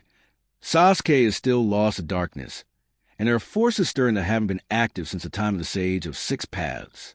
Then it's fortunate, Jiraiya observed, that you're no longer just strong enough to face those challenges. You're wise enough to transform them into opportunities. As they prepare to leave the trial dimension and return to the world that needed them, none of them could have imagined just how prophetic those words would prove to be. The intelligence reached Konoha through channels so secret that only the Hokage and his most trusted advisors knew of their existence. The Akatsuki had not only captured the One Tail, but they had also acquired something that terrified even their own members, detailed records of Saiyan physiology and combat capabilities. How is that possible? Tsunade demanded as she reviewed the reports in her private office. The Saiyan race existed millennia ago, long before any written records were aware of. Orochimaru, Jiraiya replied grimly. He's been studying Naruto's transformations since their first encounter. Apparently, he shared his findings with his former Akatsuki contacts. The implications were staggering. If the Akatsuki understood how Saiyan abilities worked, they could develop countermeasures, techniques specifically designed to exploit weaknesses that Naruto didn't even know he possessed. There's more, Shizen added, her voice tight with worry. Our sources suggest they're not just studying Naruto's current capabilities. They're trying to predict his evolutionary path, to prepare for power levels he hasn't even achieved yet. 300 miles away, in a hidden base that existed between dimensions, the Akatsuki gathered for what might be their final strategy meeting. The atmosphere was tense in ways that went beyond their usual professional disagreements. The Nine-Tails container has become something unprecedented, Payne reported, his renegade eyes reflecting data that defied conventional analysis. Our intelligence suggests that his current power level exceeds anything we've previously encountered. Then we adapt, Itachi stated calmly, though his Sharingan was spinning with calculations that would have driven lesser minds to madness. We faced seemingly impossible opponents before. Not like this, Kisame interjected, his shark-like features twisted with uncharacteristic concern. I've fought Jinchuriki before. They rely on their Biju's chakra, which has predictable patterns and limitations. But what the brat's doing, it's not chakra at all. It's something else entirely. It's evolution, Madara said from behind his spiral mask. The fusion of alien genetics with human spiritual development. The result is something that exists outside our normal categories of analysis. The admission was significant coming from someone who had lived through the legendary battles of the Senju and Uchiha, who had seen the rise and fall of civilizations built on chakra manipulation. Can he be defeated? Conan asked, her usual composure cracking slightly around the edges. Everything can be defeated, Madara replied. The question is what we're willing to sacrifice to achieve that victory. The conversation was interrupted by the arrival of their most unusual member, Zetsu, whose dual nature allowed him to observe events across multiple dimensional layers simultaneously. The container has completed some form of trial, Zetsu reported, his white half speaking while his black half remained ominously silent. His power signature has changed again. It's unprecedented. How unprecedented? Payne demanded. He's no longer registering as a single entity, Zetsu explained. The reading suggests he's achieved some form of synthesis with his Biju, but not in any way that matches historical precedent. They haven't merged. They've evolved into something entirely new. The implications of that statement sent ripples of unease through the assembled criminals. Each of them had developed their techniques based on understanding the fundamental nature of chakra and Biju relationships. If Naruto had transcended those categories entirely, then their existing strategies were worthless. We need a new approach, Deidara declared, his artistic sensibilities clearly fascinated despite the danger. Something that accounts for abilities we've never seen before. I may have a solution, Sasori said, his mechanical voice carrying unusual undertones of satisfaction. I've been working on techniques that target the fundamental forces that Scion abilities draw upon, rather than chakras specifically. Explain, Payne commanded. Scion Ki appears to derive power from the interaction between conscious will and cosmic forces, Sasori continued.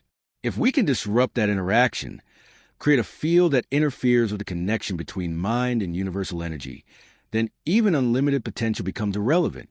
It was an elegant solution, the kind of approach that could neutralize any opponent regardless of their power level. But it was also untested, theoretical, and potentially catastrophic if it failed. The risk, Itachi pointed out, is that if our interference fails, we'll have revealed our most advanced capabilities without achieving victory. Naruto's learning curve suggests he adapts to new threats almost instantaneously. Then we don't give him the chance to adapt, Madara decided. We hit him with everything simultaneously, every technique, every trap, every contingency we've developed. We overwhelm his ability to respond faster than he can evolve. The strategy was desperate, the kind of all-or-nothing gamble that organizations like the Akatsuki typically avoided. But they were facing an opponent who had transcended the normal rules of engagement, which meant normal strategies were inadequate. Meanwhile, in Konoha, Naruto was struggling with challenges that had nothing to do with external enemies. His transformation in the trial dimension had enhanced his capabilities beyond anything he had imagined, but it had also created new problems. I can hear everything, Naruto explained to Kakashi as they sat in the Hokage's office. Not just sounds, thoughts, emotions, the movement of energy across the entire continent. It's like the world became transparent, and I can see all the way through it. Is it painful? Tsunade asked, her medical training making her focus on the physiological implications. It's overwhelming, Naruto admitted. Every argument in the village, every nightmare a child is having, every moment of sadness or fear or anger, it all reaches me at the same time. I'm trying to learn how to filter it, but you don't want to shut it out completely, Kakashi observed. Because knowing what people are feeling, what they need, makes you better at protecting them. Exactly, Naruto nodded. But it also means I'm aware of every threat before it fully manifests. The Akatsuki's plans, Orochimaru's movements, even things that are stirring in dimensions I didn't know existed. What kind of things? Tsunade asked, though she wasn't sure she wanted to hear the answer. Ancient powers, Naruto replied, his eyes taking on depths that seemed to reflect cosmic distances. Beings that predate the Sage of Six Paths, that were here before chakra existed as we understand it. My transformation seems to have awakened them, or at least gotten their attention. The conversation was interrupted by an ANBU appearing with news that made everyone's blood run cold. Hokage-sama, we're detecting massive chakra signatures converging on the village. Multiple S-rank threats, moving in coordinated formation. The Akatsuki, Tsunade realized. They're making their move. All of them at once. Kakashi asked, already calculating the tactical implications. All of them. The ANBU confirmed, and they're not trying to hide their approach. It's like they want us to know they're coming. Naruto stood, his transformation beginning to manifest as golden light seeped through his skin. But this wasn't the wild, uncontrolled power of his early awakening. This was precise, purposeful, and absolutely terrifying in its implications. They're trying to force a decisive battle, Naruto realized. They know I've evolved beyond their ability to capture through stealth or strategy, so they're gambling everything on a single overwhelming assault. Can you handle all of them at once? Tsunade asked. I don't know, Naruto admitted, but I'm about to find out. As the alarm bells began to ring throughout Konoha, as ninja mobilized for what might be the final defense of their village, Naruto walked toward the main gates with calm certainty. Behind him, the Nine-Tails' voice echoed with something that might have been anticipation. This will be interesting, the demon observed. The first true test of what we become. Not just a test, Naruto corrected as his aura began to generate pressure waves that could be felt throughout the village. A demonstration. Time to show the world what happens when evolution serves wisdom instead of instinct. The battle that was about to unfold would reshape not just the balance of power in the ninja world, but the fundamental understanding of what was possible when unlimited potential was guided by limitless compassion. The assault began at dawn, but it didn't unfold as anyone had expected. Instead of the coordinated attack the Akatsuki had planned, their formation scattered the moment they entered Naruto's expanded sensory range. Something's wrong, Pain reported through their mental link as he felt a connection to his other bodies wavering. The container's power, it's not just affecting physical space. It's disrupting our techniques at a fundamental level. My chakra threads are dissolving, Sasori added, his voice tight with panic as his most reliable jutsu failed without warning. The puppet techniques that have never failed me are simply stopping. What they were experiencing was the side effect of Naruto's evolution that neither he nor his mentors had fully anticipated. His fusion with cosmic forces wasn't just enhancing his own abilities. It was subtly altering the laws of physics in his immediate vicinity. At the village gates, Naruto stood alone as the scattered Akatsuki members regrouped at a distance they thought was safe. His transformation was complete, but controlled in ways that defied their previous intelligence. "You don't have to do this," Naruto called across the distance, his voice carrying with perfect clarity despite the miles between them. "I know why you want the Bijou. I know what you're trying to prevent. But this isn't the way." "You know nothing," Pain replied, his Rinnegan blazing as he attempted to analyze the energy signature surrounding his target. "You've never experienced the pain of losing everything you care about to senseless violence." "Haven't I?" Naruto's aura flickered, and suddenly every member of the Akatsuki could feel it. The depth of loss that had shaped his development, the knowledge of what it meant to be hated and feared by the very people he was trying to protect. For Itachi, the sensation was particularly overwhelming. Through Naruto's expanded awareness, he experienced not just the massacre of his clan, but the anguish of making that choice, the weight of carrying that burden alone. It was his own pain, reflected back to him through eyes that understood suffering but had chosen compassion instead of revenge. "Impossible," Itachi whispered, his Sharingan spinning as it tried to process what it was experiencing. "He's not just reading our emotions. He's sharing them, making us feel what he feels. Is this what you call monster?" Naruto continued, his power expanding to encompass not just the battlefield but the emotional landscape of everyone present. The ability to understand pain so completely that you can't help but want to heal it. But even as he spoke, Naruto was struggling with aspects of his transformation that terrified him. The enhanced awareness that allowed him to understand his enemy's motivations also made him acutely aware of every threat they represented to innocent people. The Saiyan part of his nature was suggesting solutions that made his human conscience recoil, eliminate the threats permanently, remove their ability to cause future harm, establish peace through such overwhelming demonstration of power that none would dare disturb again. You could end this in seconds. The Nine Tails observed from within their shared consciousness. One burst of full power, and every enemy of peace would be permanently neutralized. Why do you hesitate? Because the moment I start choosing who lives and who dies based on my judgment of their threat level, Naruto replied, I become exactly the kind of monster they think I already am. The internal struggle was reflected in his aura, which began to flicker between the controlled golden light of his mastered transformation and something darker, more primal. The Akatsuki noticed the change immediately.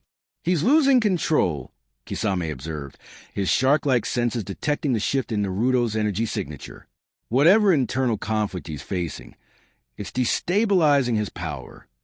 Then we attack now, Madara decided, while he's distracted by his own nature. The assault that followed was everything the Akatsuki had planned and more.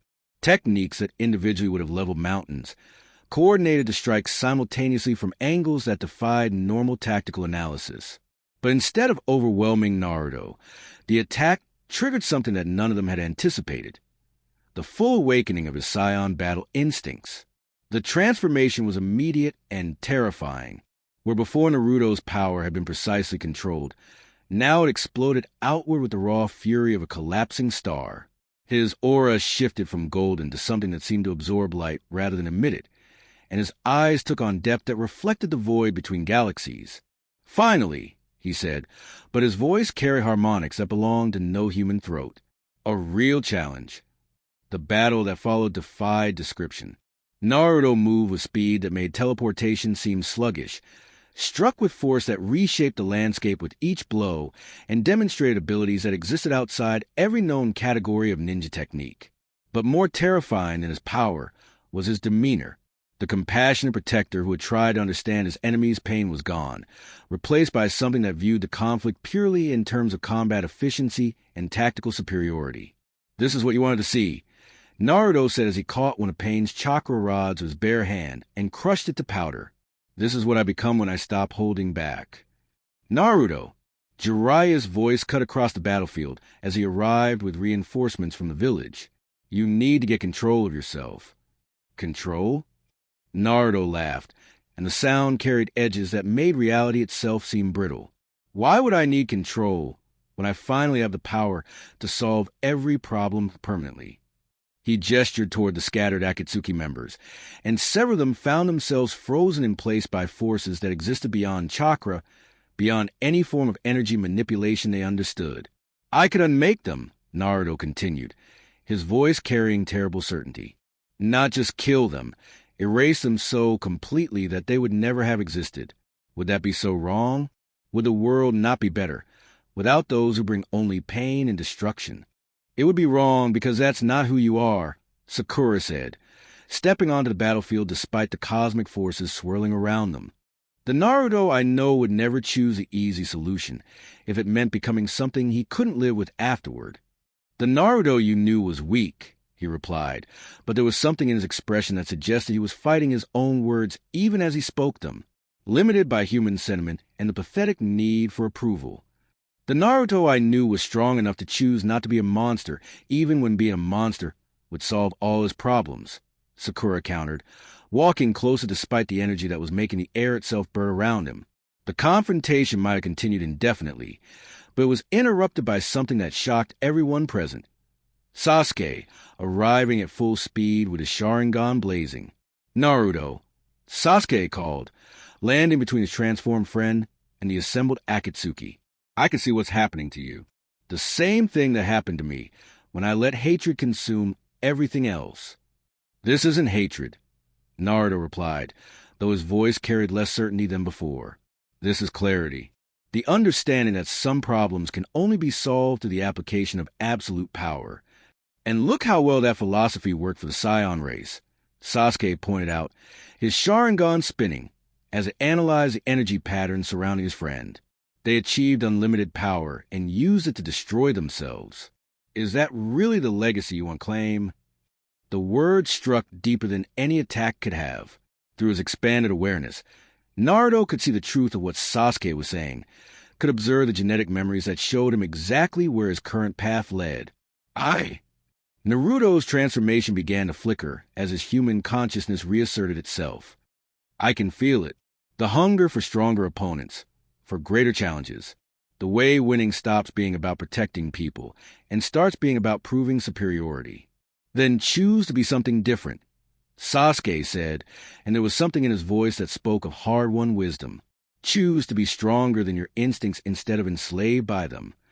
The change was gradual but unmistakable. The dark edges faded from Naruto's aura, replaced by the controlled golden light they had come to associate with his mastered transformation. But more importantly, his expression shifted from predatory satisfaction back to the determined compassion that defined his true nature. "I'm sorry," Naruto said, his voice now carrying only human harmonics. "For a moment there, I forgot what strength really means." But even as he regained control of himself, the threat posed by the Akatsuki remained. They had seen what he was capable of when his restraints failed, and that knowledge would shape every interaction going forward. "This isn't over," Pain declared as he began to withdraw with his remaining forces. "You've shown us your true nature now. We know what we're really facing."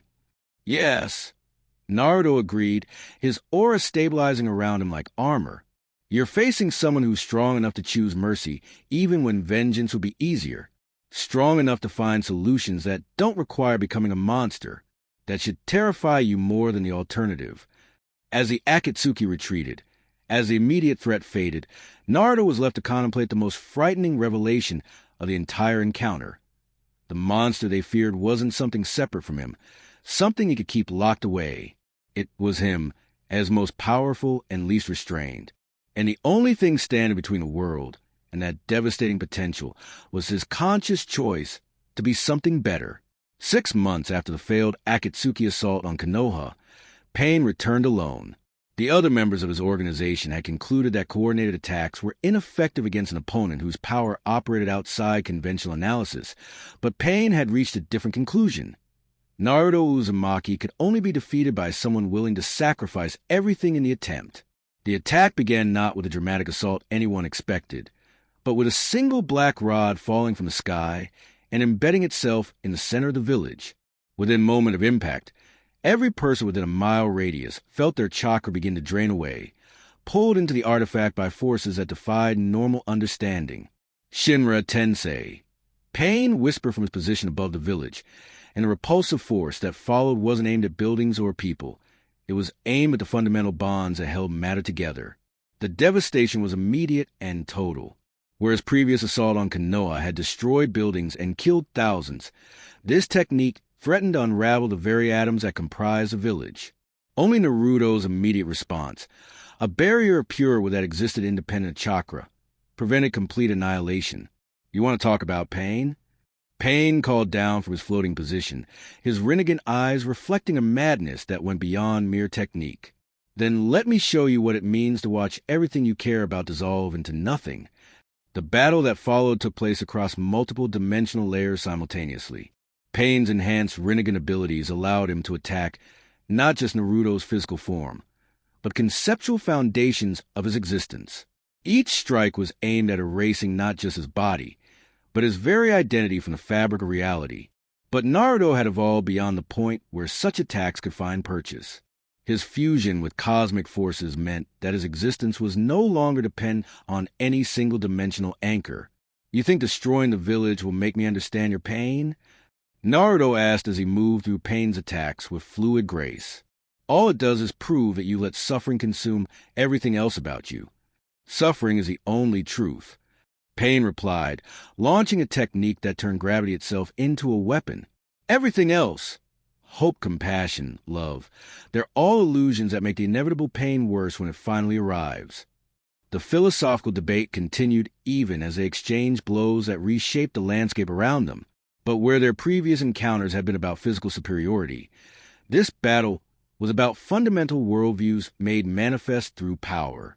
"Look around you." Pain gestured to the destruction he had caused. "This is what your protection amounts to.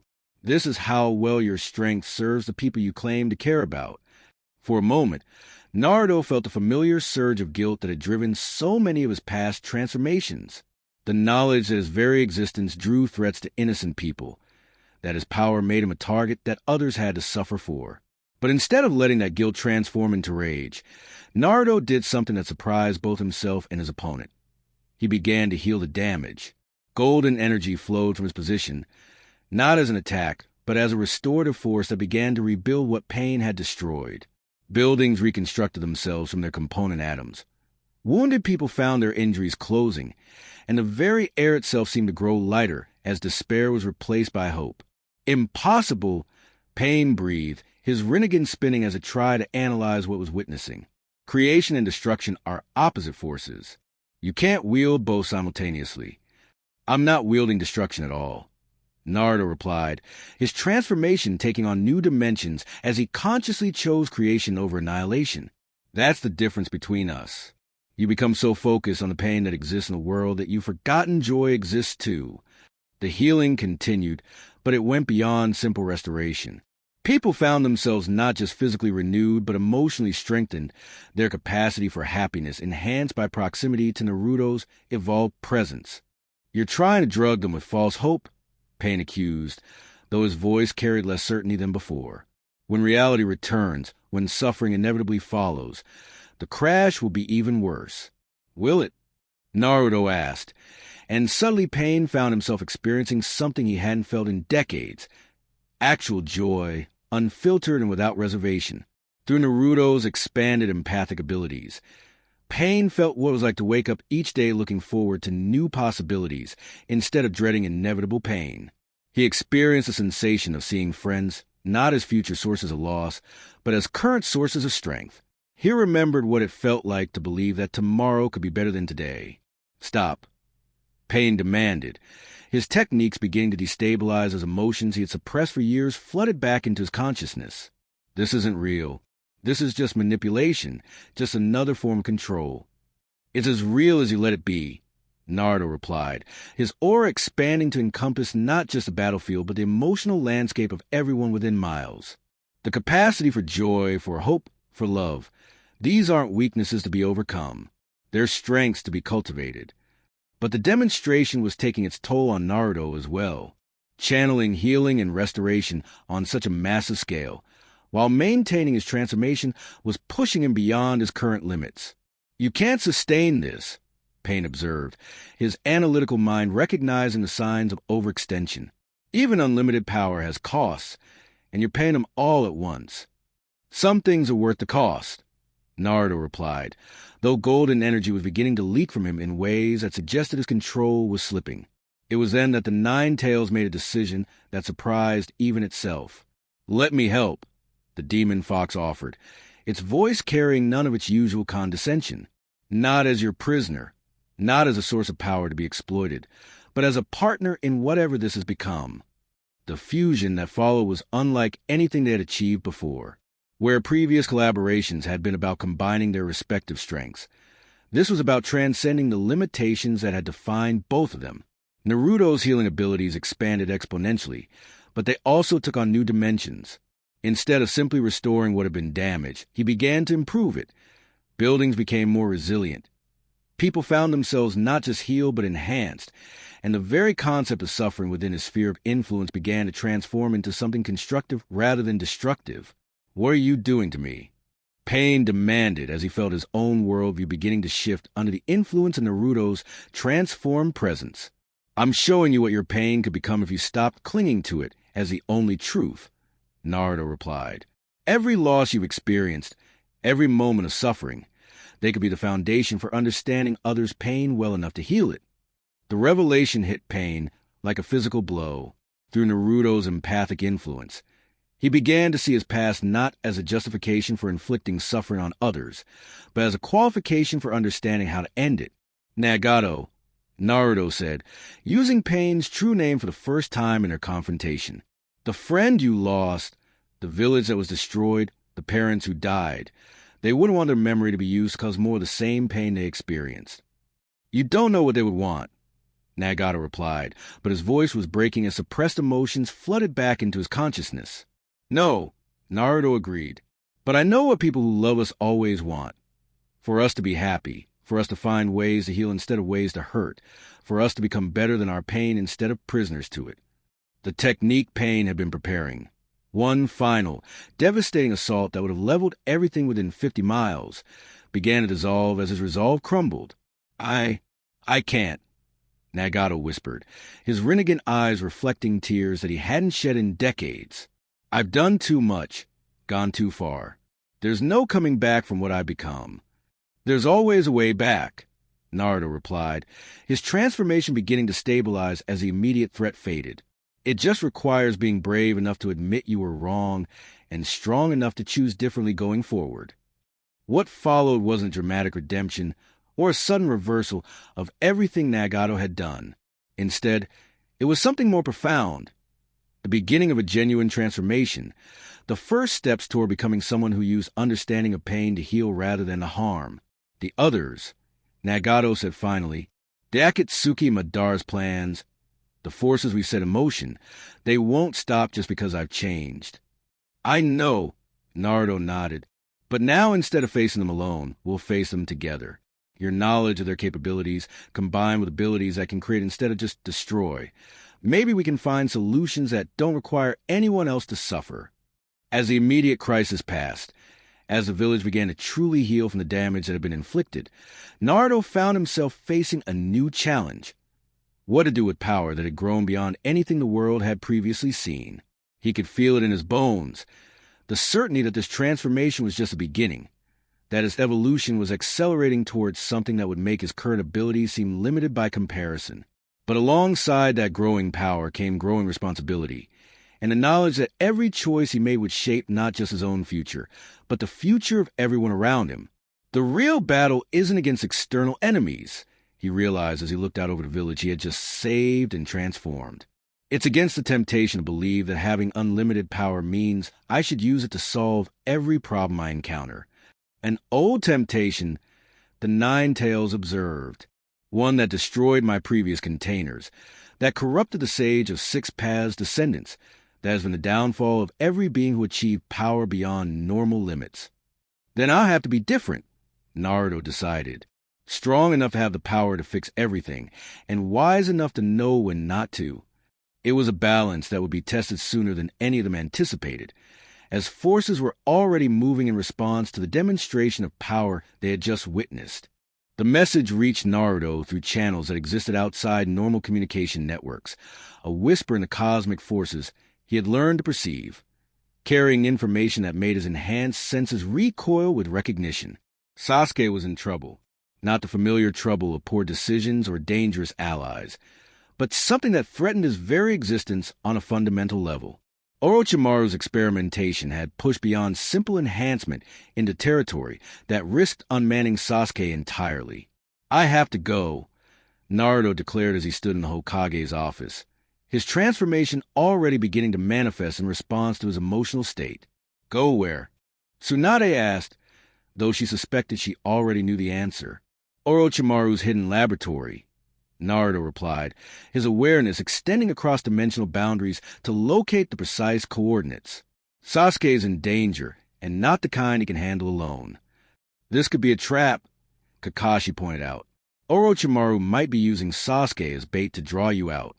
Probably, Naruto agreed, but it doesn't matter. He's still my friend, still someone I made a promise to bring home. And promises like that don't come with escape clauses for inconvenient timing. The journey took him through dimensions that existed parallel to the physical world. Spaces where the normal laws of physics were more like suggestions than absolute rules. His enhanced abilities allowed him to navigate these realms instinctively, following traces of Sasuke's chakra signature across impossible distances. What he found when he arrived defied his worst expectations. Sasuke hung suspended in a chamber filled with fluid that pulsed with unnatural energy, his body undergoing transformations that were clearly beyond his control. Orochimaru stood nearby, monitoring equipment that tracked changes occurring on cellular and spiritual levels simultaneously. "Ah, Naruto-kun." Orochimaru smiled as he sensed the arrival of his uninvited guest, right on time to witness the birth of the perfect fusion between human and something far greater. "What are you doing to him?" Naruto demanded, his aura flaring as he took in the scene. "I'm completing what nature started," Orochimaru replied. "Your Saiyan genetics were obviously introduced to this world through artificial means, likely by the same race that originally created the Saiyan warriors as biological weapons. Sasuke-kun is undergoing a similar transformation, but with enhancements that address the weaknesses your heritage displays." The implications were staggering. If Orochimaru had found a way to artificially replicate Saiyan evolution, to create beings with similar power, but without the balancing influence of human compassion, he'll die, Naruto realized, his enhanced perception showing him the cellular damage that was accumulating throughout Sasuke's system. The human body isn't designed to handle that kind of fundamental alteration. Perhaps, Orochimaru agreed carelessly, but what magnificent data I'll collect in the process. The battle that followed was brief but decisive. Orochimaru's preparations, extensive as they were, had been designed to counter Naruto's previous power levels. Against his current abilities, enhanced by his partnership with the Nine Tails and his mastery of cosmic forces, they were barely inconvenient. But even as Naruto destroyed the laboratory equipment and began extracting Sasuke from the transformation chamber, he could see that they were too late to prevent all the damage. His chakra system has been fundamentally altered, Naruto observed as he cradled his unconscious friend, but not in a way that's stable or sustainable. The changes are tearing him apart from the inside. "Then fix him," the Nine Tails suggested. "You have the power to heal, to restore, to transform. Use it." "It's not that simple," Naruto replied, his awareness showing him the full scope of the problem. "The alterations go beyond physical damage. Orochimaru tried to rewrite the fundamental nature of what Sasuke is, and the process is still ongoing." But even as he spoke, Naruto was extending his healing abilities into Sasuke's system, trying to stabilize the changes while minimizing the damage. What he found there surprised him. The artificial modifications weren't just mimicking Saiyan genetics. They were trying to replicate the specific fusion Naruto had achieved with cosmic forces. "Impossible," Naruto breathed. "He's not just trying to create artificial Saiyans. He's trying to create artificial versions of me." The realization changed everything about how he approached the healing process. Instead of trying to reverse the changes, he began to guide them, using his own experience with transformation to help Sasuke's body find a stable configuration. The process was exhausting, requiring him to maintain direct contact with cosmic forces, while simultaneously channeling them through another person's system. But slowly, gradually, Sasuke's condition began to stabilize. When Sasuke finally opened his eyes, they held depths that reflected recent contact with powers beyond normal human experience. "Naruto." Sasuke's voice carried harmonics that hadn't been there before. "What happened?" "I remember pain, and then something else. Something that felt like flying without moving." "Orochimaru tried to turn you into something you're not," Naruto explained. "I had to stabilize the changes, but I couldn't reverse them all. You're different now." "Different how?" Sasuke asked, sitting up and immediately noticing that his perspective had shifted, not just physically, but in terms of what he could perceive. "You can touch the cosmic forces that Saiyan Ki draws from," Naruto replied. "Not as directly as I can and not with the same instinctive understanding, but enough to enhance your existing abilities beyond anything Orochimaru imagined. To demonstrate, Sasuke activated his Sharingan and immediately recoiled from what he saw.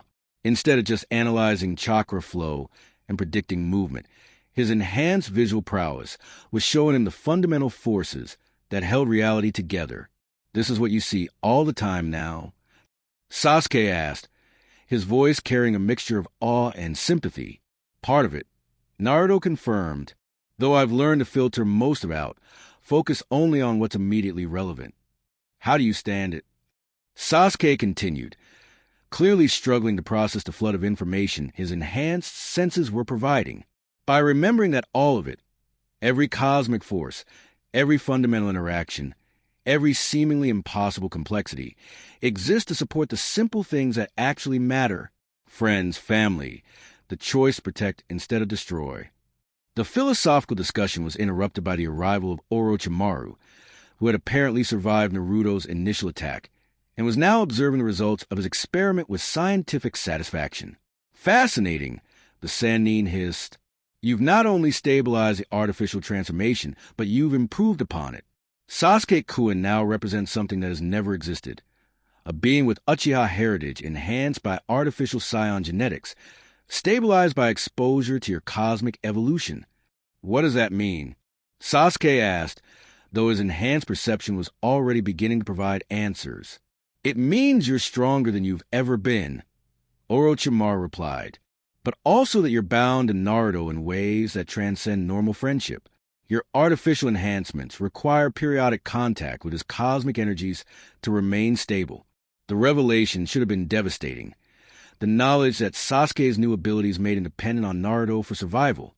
But instead, both young men found themselves oddly relieved. "So I can't just disappear again," Sasuke observed. "Can't convince myself that isolation makes me stronger. And I can't lose you again," Naruto added, "because now keeping you alive is literally part of maintaining cosmic balance." "How beautifully poetic," Orochimaru smiled, "and how completely irrelevant to my purposes." The second battle was different from the first. Where Naruto had previously fought alone against an opponent whose preparations were inadequate, now he and Sasuke fought together against an enemy who had adapted to their individual strengths but hadn't accounted for their combined potential. Sasuke's enhanced Sharingan allowed him to predict Orochimaru's techniques before they fully manifested, while Naruto's cosmic abilities let him counter them in ways that existed outside normal ninja categories. Their coordination was instinctive, their combined techniques creating effects that neither could have achieved alone.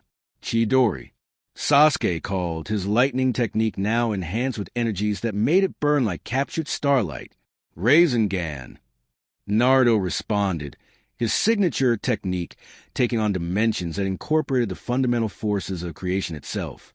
When the two techniques met, instead of canceling each other out as they had in their previous battles, they fused into something entirely new, a sphere of energy that contained both destruction and creation in perfect balance.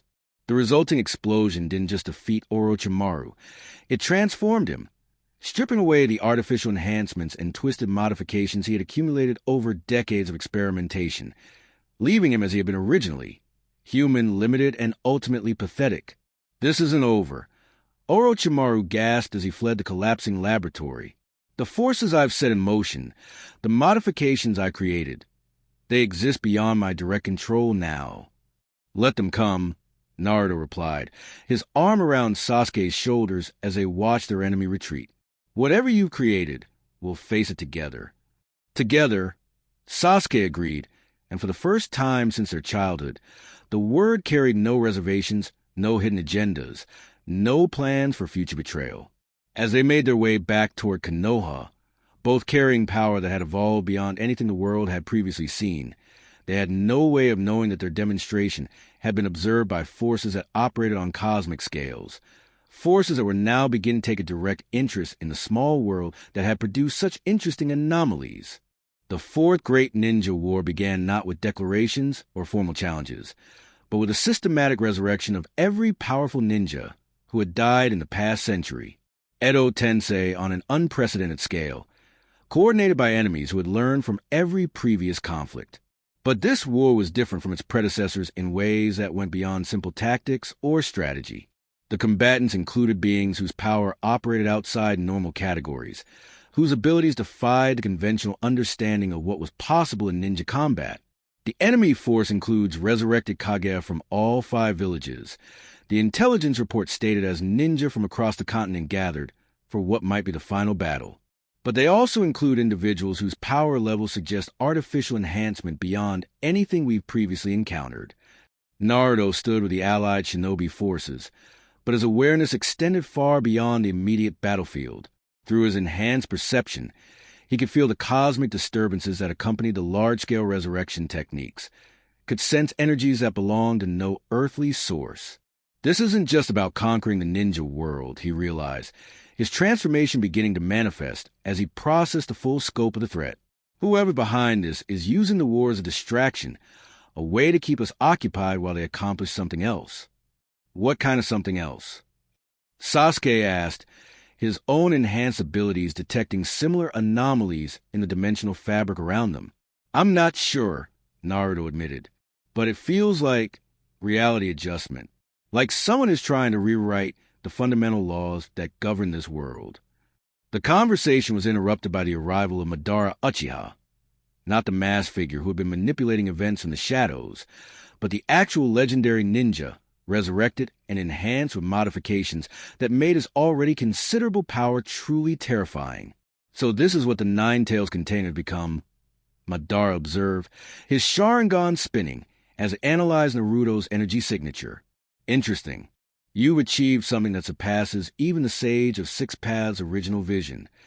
And you become something that's forgotten what that vision was actually about, Naruto replied, his aura expanding as he prepared for what was clearly going to be an unprecedented confrontation.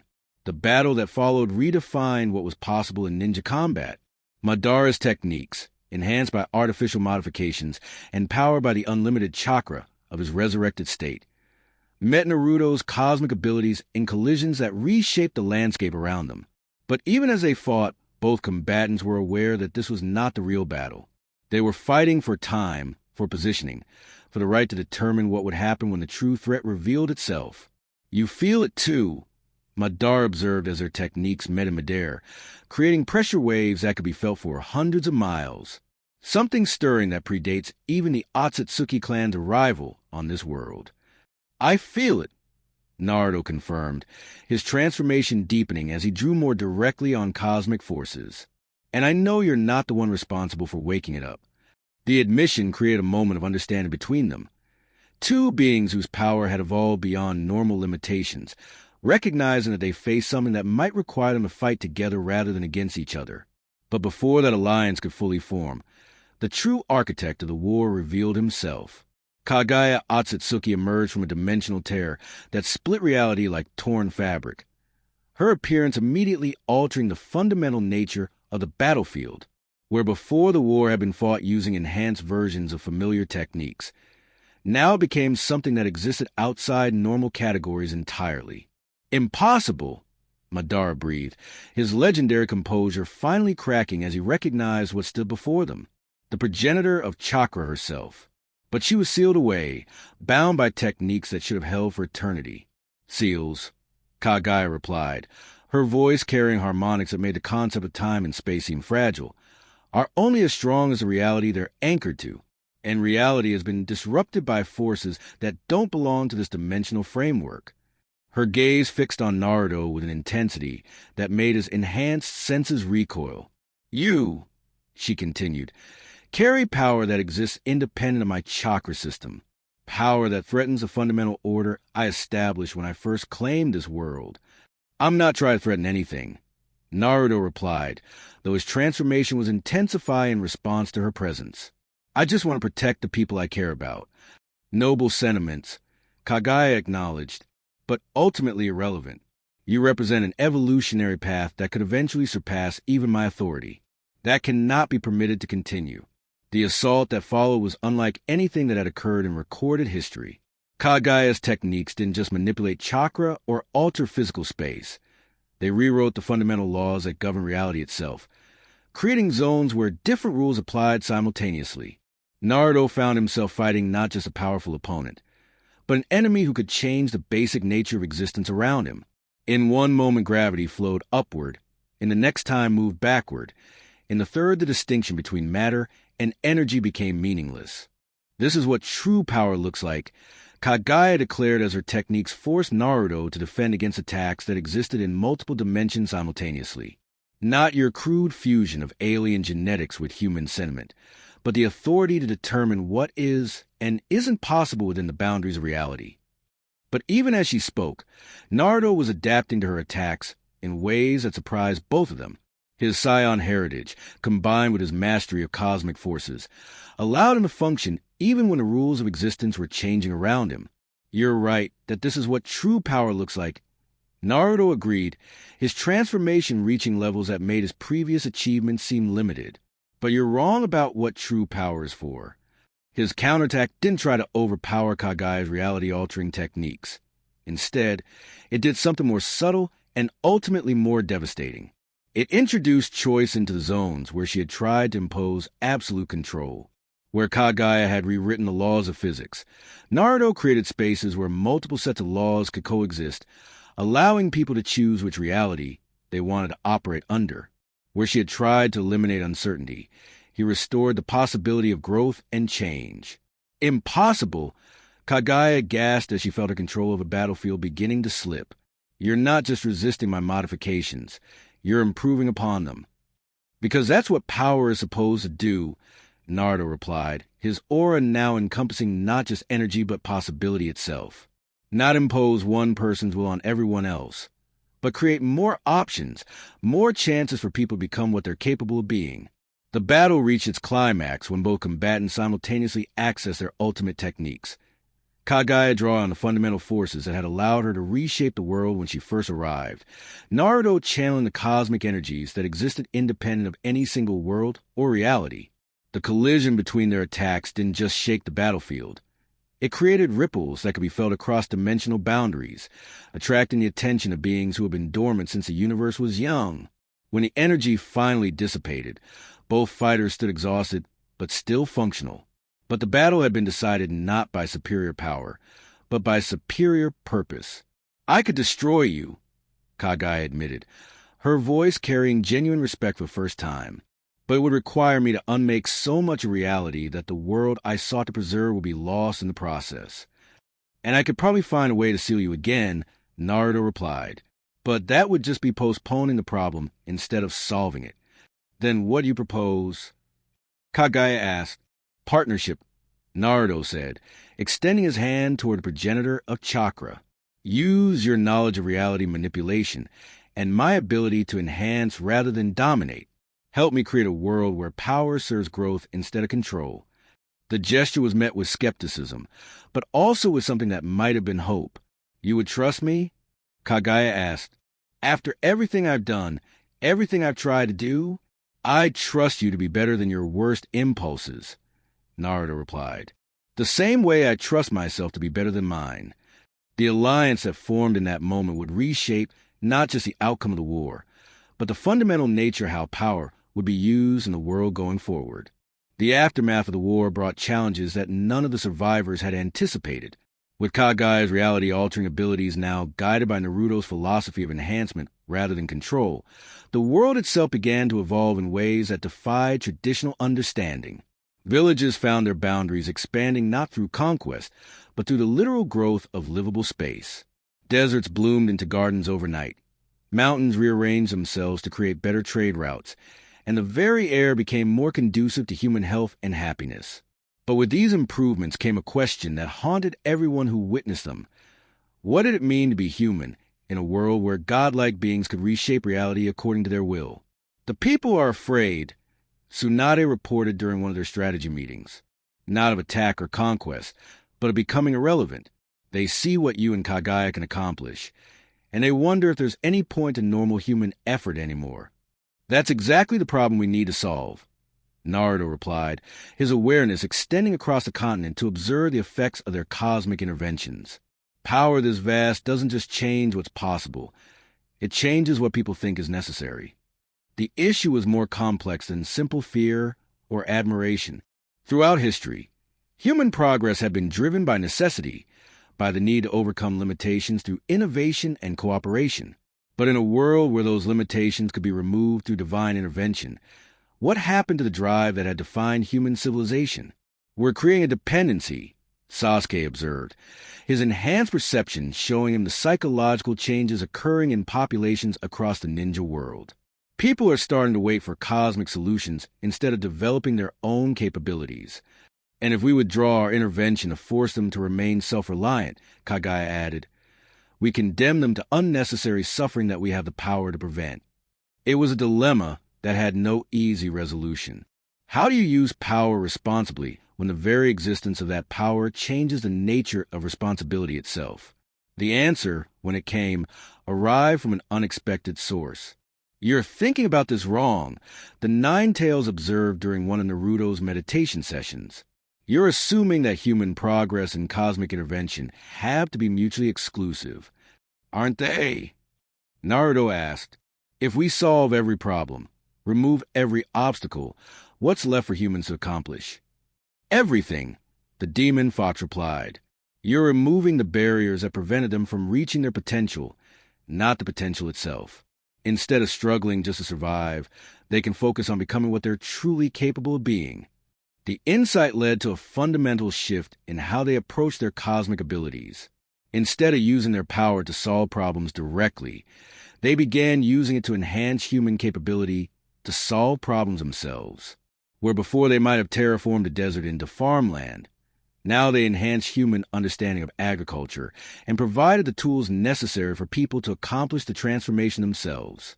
Where they might have used reality alteration to end conflicts, they created spaces where opposing sides could find common ground and work toward solutions cooperatively. It's more subtle, Naruto explained to a gathering of Kaguya from across the ninja world, but ultimately more respectful of human dignity. We're not taking away your challenges. We're giving you better ways to meet them. The results were remarkable. Instead of becoming dependent on divine intervention, human civilization began to flourish in ways that had never been possible before. Scientific advancement accelerated as enhanced minds tackled problems that had previously been insurmountable. Artistic expression reached new heights as creative spirits found themselves free from constraints of mere survival. But perhaps most importantly, the nature of conflict itself began to change. War between villages is becoming obsolete, Gar reported during one of their regular coordination meetings. Not because conflict has been eliminated, but because the resources that used to be worth fighting over are no longer scarce. And the conflicts that do arise, May added, are increasingly about ideas and values rather than territory or survival resources. It was a transformation that went to the heart of what Naruto had always believed, that most human conflict arose from fear and scarcity, and that removing those conditions would allow humanity's better nature to emerge. But even as they celebrated these successes, new challenges were emerging from beyond the boundaries of their world. We're being watched, Kaguya reported, her senses detecting presences that operated on cosmic scales. Our interventions here have attracted attention from beings that exist outside normal dimensional boundaries. Good attention or bad attention? Sasuke asked, though his enhanced Sharingan was already showing him energy patterns that suggested the answer. Unknown, Kaguya admitted. These entities operate according to logic that transcends our normal categories of judgment. They might see our work here as an interesting experiment, or as a threat that needs to be contained. The arrival of the Watchers, as they came to be known, marked the beginning of a new phase in Naruto's evolution. These beings existed across multiple dimensions simultaneously, possessed power that made even Kaguya's reality alteration seem limited, and demonstrated perspective on existence that challenged every assumption about what was possible or necessary. Your species shows interesting potential, the lead Watcher communicated, his thoughts flowing directly into their consciousness without the need for speech or gesture. The fusion of limited mortality with unlimited growth potential creates possibilities we had not previously considered. What kind of possibilities? Naruto asked, though he was already beginning to suspect the answer. Evolution beyond the constraints that have defined existence in this dimensional framework, the Watcher replied. Your approach to power, enhancement rather than domination, suggests pathways toward cosmic civilization that we thought were impossible. And you want to what? Study us? Recruit us? Eliminate us as a potential threat? We want to invite you to transcend the limitations of single-world existence, the Watcher explained. To join a community of beings who work to enhance reality itself across multiple dimensions simultaneously. The offer was staggering in its implications. The chance to expand their influence beyond a single world, to help guide the evolution of consciousness itself across cosmic scales. But it was also terrifying in its potential for losing everything that made them who they were. What would happen to Earth? Naruto asked. To the people here, to the progress we've been making? They would continue to evolve, the Watcher assured him. But without the guidance that has accelerated their development, they will become ordinary again. The choice was clear but not simple. Accept cosmic responsibility and abandon the world that shaped them, or remain limited to single-world influence, while potentially missing the chance to effect positive change on an unimaginable scale. I need time to think about this, Naruto said finally. Of course, the Watcher agreed. But know that this invitation will not remain open indefinitely. Cosmic civilization requires commitment to growth beyond personal attachments. As the entities withdrew to await his decision, Naruto found himself facing the most difficult choice of his entire existence, whether to embrace unlimited potential or remain loyal to limited but precious connections. The decision that would define not just Naruto's future, but the trajectory of consciousness itself across multiple realities came to him in the most unlikely of places, standing in his childhood apartment, looking at a photograph of Team 7 taken during their first successful mission. You're going to refuse them, aren't you?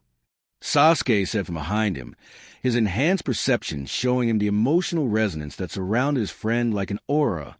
I'm going to do something they didn't expect, Naruto replied, setting the photograph down carefully. Something that transcends their categories of acceptance or refusal. The plan that had been forming in his mind over the past weeks was audacious even by the standards of cosmic intervention. Instead of choosing between local attachment and universal responsibility, he would find a way to honor both simultaneously. The Watchers assumed that cosmic evolution requires abandoning individual worlds. Naruto explained as he called together everyone who had been part of his journey. Sasuke, Sakura, Kakashi, the other members of the Konoha 12, even former enemies like Gaara and Kaguya. But what if that assumption is wrong? What if true cosmic civilization requires maintaining connection to specific places and people while expanding influence across dimensional boundaries?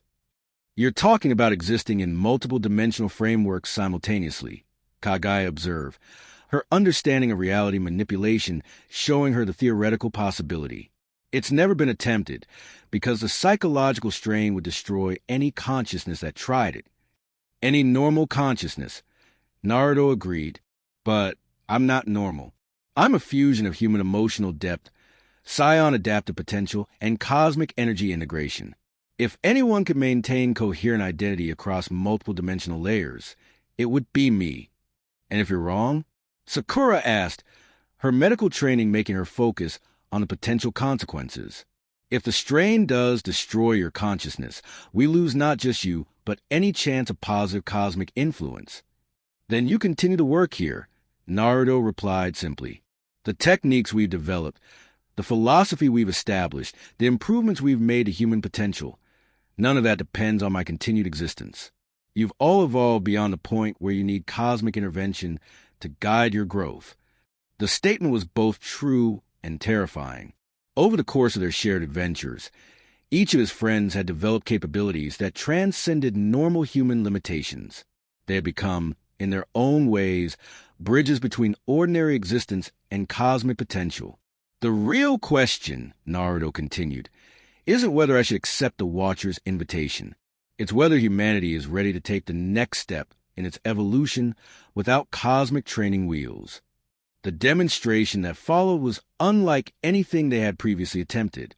Naruto began to consciously split his existence across multiple dimensional layers, maintaining full awareness and identity in each while simultaneously expanding his influence beyond the boundaries of their single reality.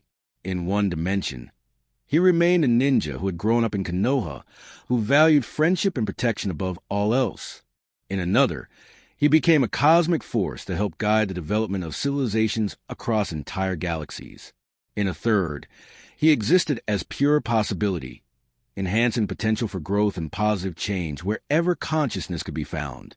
Impossible, the Watchers communicated as they observed the unprecedented transformation. Consciousness cannot maintain coherence across so many dimensional boundaries. The paradoxes alone should have shattered any mortal mind. Maybe mortal consciousness can't, Naruto replied, his voice now carrying harmonics that existed in multiple realities simultaneously. But I've never been entirely mortal. What they were witnessing was a logical culmination of everything Naruto had become, a being who could embrace unlimited potential while remaining anchored to specific relationships, who could work for cosmic betterment while maintaining individual identity, who could transcend normal limitations while honoring the values that had shaped his growth. This changes everything, the lead watcher admitted. If consciousness can maintain coherence across multiple dimensional frameworks, then cosmic civilization doesn't require abandoning individual worlds. It requires finding ways to enhance them all simultaneously. Now you begin to understand, Naruto replied. Power isn't about choosing between local and universal responsibility. It's about finding ways to honor both so completely that the distinction becomes meaningless. The implications rippled across cosmic civilization like waves in a dimensional ocean. For eons, advanced beings had assumed that growth required abandoning previous stages of existence. But Naruto's demonstration suggested that true evolution might require integrating all stages of development into a more complete whole. Will you teach us? The Watchers asked, their ancient pride overcoming their reluctance to admit they had something to learn from a being they had initially seen as primitive. I'll teach anyone who wants to learn, Naruto agreed. But the teaching has to go both ways. You have knowledge of cosmic forces that could help us enhance reality more effectively. We have understanding of individual consciousness that could help you maintain identity across unlimited growth. The partnership that formed in that moment represented something unprecedented in cosmic history, a collaboration between beings who had achieved universal power and beings who had maintained universal compassion, working together to create forms of civilization that honor both individual dignity and cosmic potential. What happens now? Sakura asked as the immediate cosmic crisis resolved itself into the beginning of a much larger evolution. Now we get to work, Naruto replied, his multidimensional awareness showing impossibilities that stretched across multiple realities, each one offering new opportunities for growth and positive change. The first thing we need to do is establish communication networks between different levels of cosmic civilization, he continued, his voice carrying the weight of someone who had seen beyond the boundaries of ordinary existence. Too many advanced beings make the same mistake the Watchers made. They assume that growth requires abandoning previous stages of development. Kakashi, ever the strategist, immediately grasped the implications. You're talking about creating a bridge between worlds where power didn't corrupt the users and places where it did. Exactly, Naruto replied, one aspect of his consciousness focusing entirely on his former teacher, while others work simultaneously across dimensional boundaries. Every civilization that achieves cosmic power faces the same choice: maintain connection to individual identity or transcend into something larger. Most choose transcendence and lose something essential in the process. And those that choose to maintain individual identity often stagnate, Kaguya added, her ancient perspective making her uniquely qualified to understand the cosmic dilemma. I tried to preserve my original nature and ended up becoming a tyrant who feared change. Because neither choice is complete by itself, Naruto agreed. True evolution requires integrating both paths, maintaining the emotional connections and ethical foundations that give meaning to power while expanding influence and capability beyond previous limitations. The work that followed was unlike anything that had ever been attempted in cosmic history. Naruto began establishing what he called consciousness bridges, dimensional pathways that allowed beings at different levels of evolution to communicate and collaborate without forcing either side to abandon their current state of existence. In one dimension, he worked with cosmic entities who had transcended individual identity eons ago, helping them reconnect with the emotional foundations that had originally motivated their growth. In another, he assisted civilizations that had achieved great technological advancement but were struggling with the ethical implications of their power, showing them how to maintain moral clarity at cosmic scales. "It's working," Sasuke observed, his evolved Sharingan allowing him to perceive the dimensional bridges that Naruto was creating. Civilizations that have been stagnant for millennia are beginning to grow again, and cosmic entities that have forgotten why they originally sought power are remembering their purpose. Sakura added, her medical training helping her recognize the signs of psychological healing even at cosmic scales. But the most significant transformation was happening within the hidden leaf itself. As news of Naruto's dimensional breakthrough spread to the ninja world, it became clear that his evolution represented something unprecedented, a way for individual communities to maintain their unique identity while participating in cosmic civilization. "The village elders want to make you Hokage immediately," Tsunade informed him during one of his increasingly rare physical manifestations in their original dimension. "They're calling you the greatest ninja in history." "And what do you think?" Naruto asked, genuinely curious about his mentor's perspective. "I think the position of Hokage was created for a smaller world," Tsunade replied honestly. "You've grown beyond the point where any single village could contain your responsibilities. But that doesn't mean you've grown beyond caring about this village." She was right. Despite his expanded consciousness and cosmic responsibilities, Naruto found that his emotional connection to the hidden leaf had only grown stronger. Every improvement he made to cosmic civilization was motivated by his desire to create a universe where places like his childhood home could flourish without fear.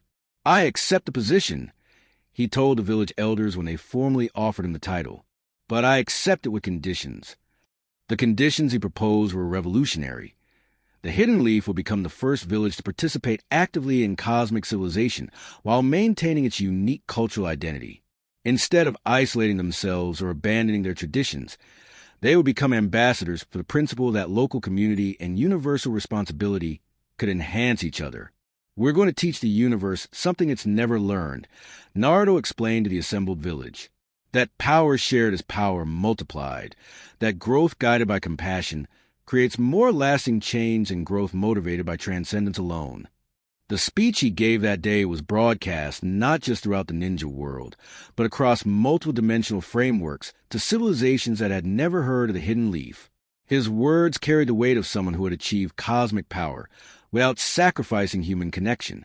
"I used to think that becoming strong meant leaving weakness behind. Then I learned that true strength comes from protecting what's precious to you. Now I understand that the strongest thing anyone can do is find ways to make everyone around them stronger too." The response was immediate and overwhelming. Civilizations across the cosmic spectrum began experimenting with Naruto's model, maintaining cultural identity while expanding influence, honoring local relationships while accepting universal responsibility.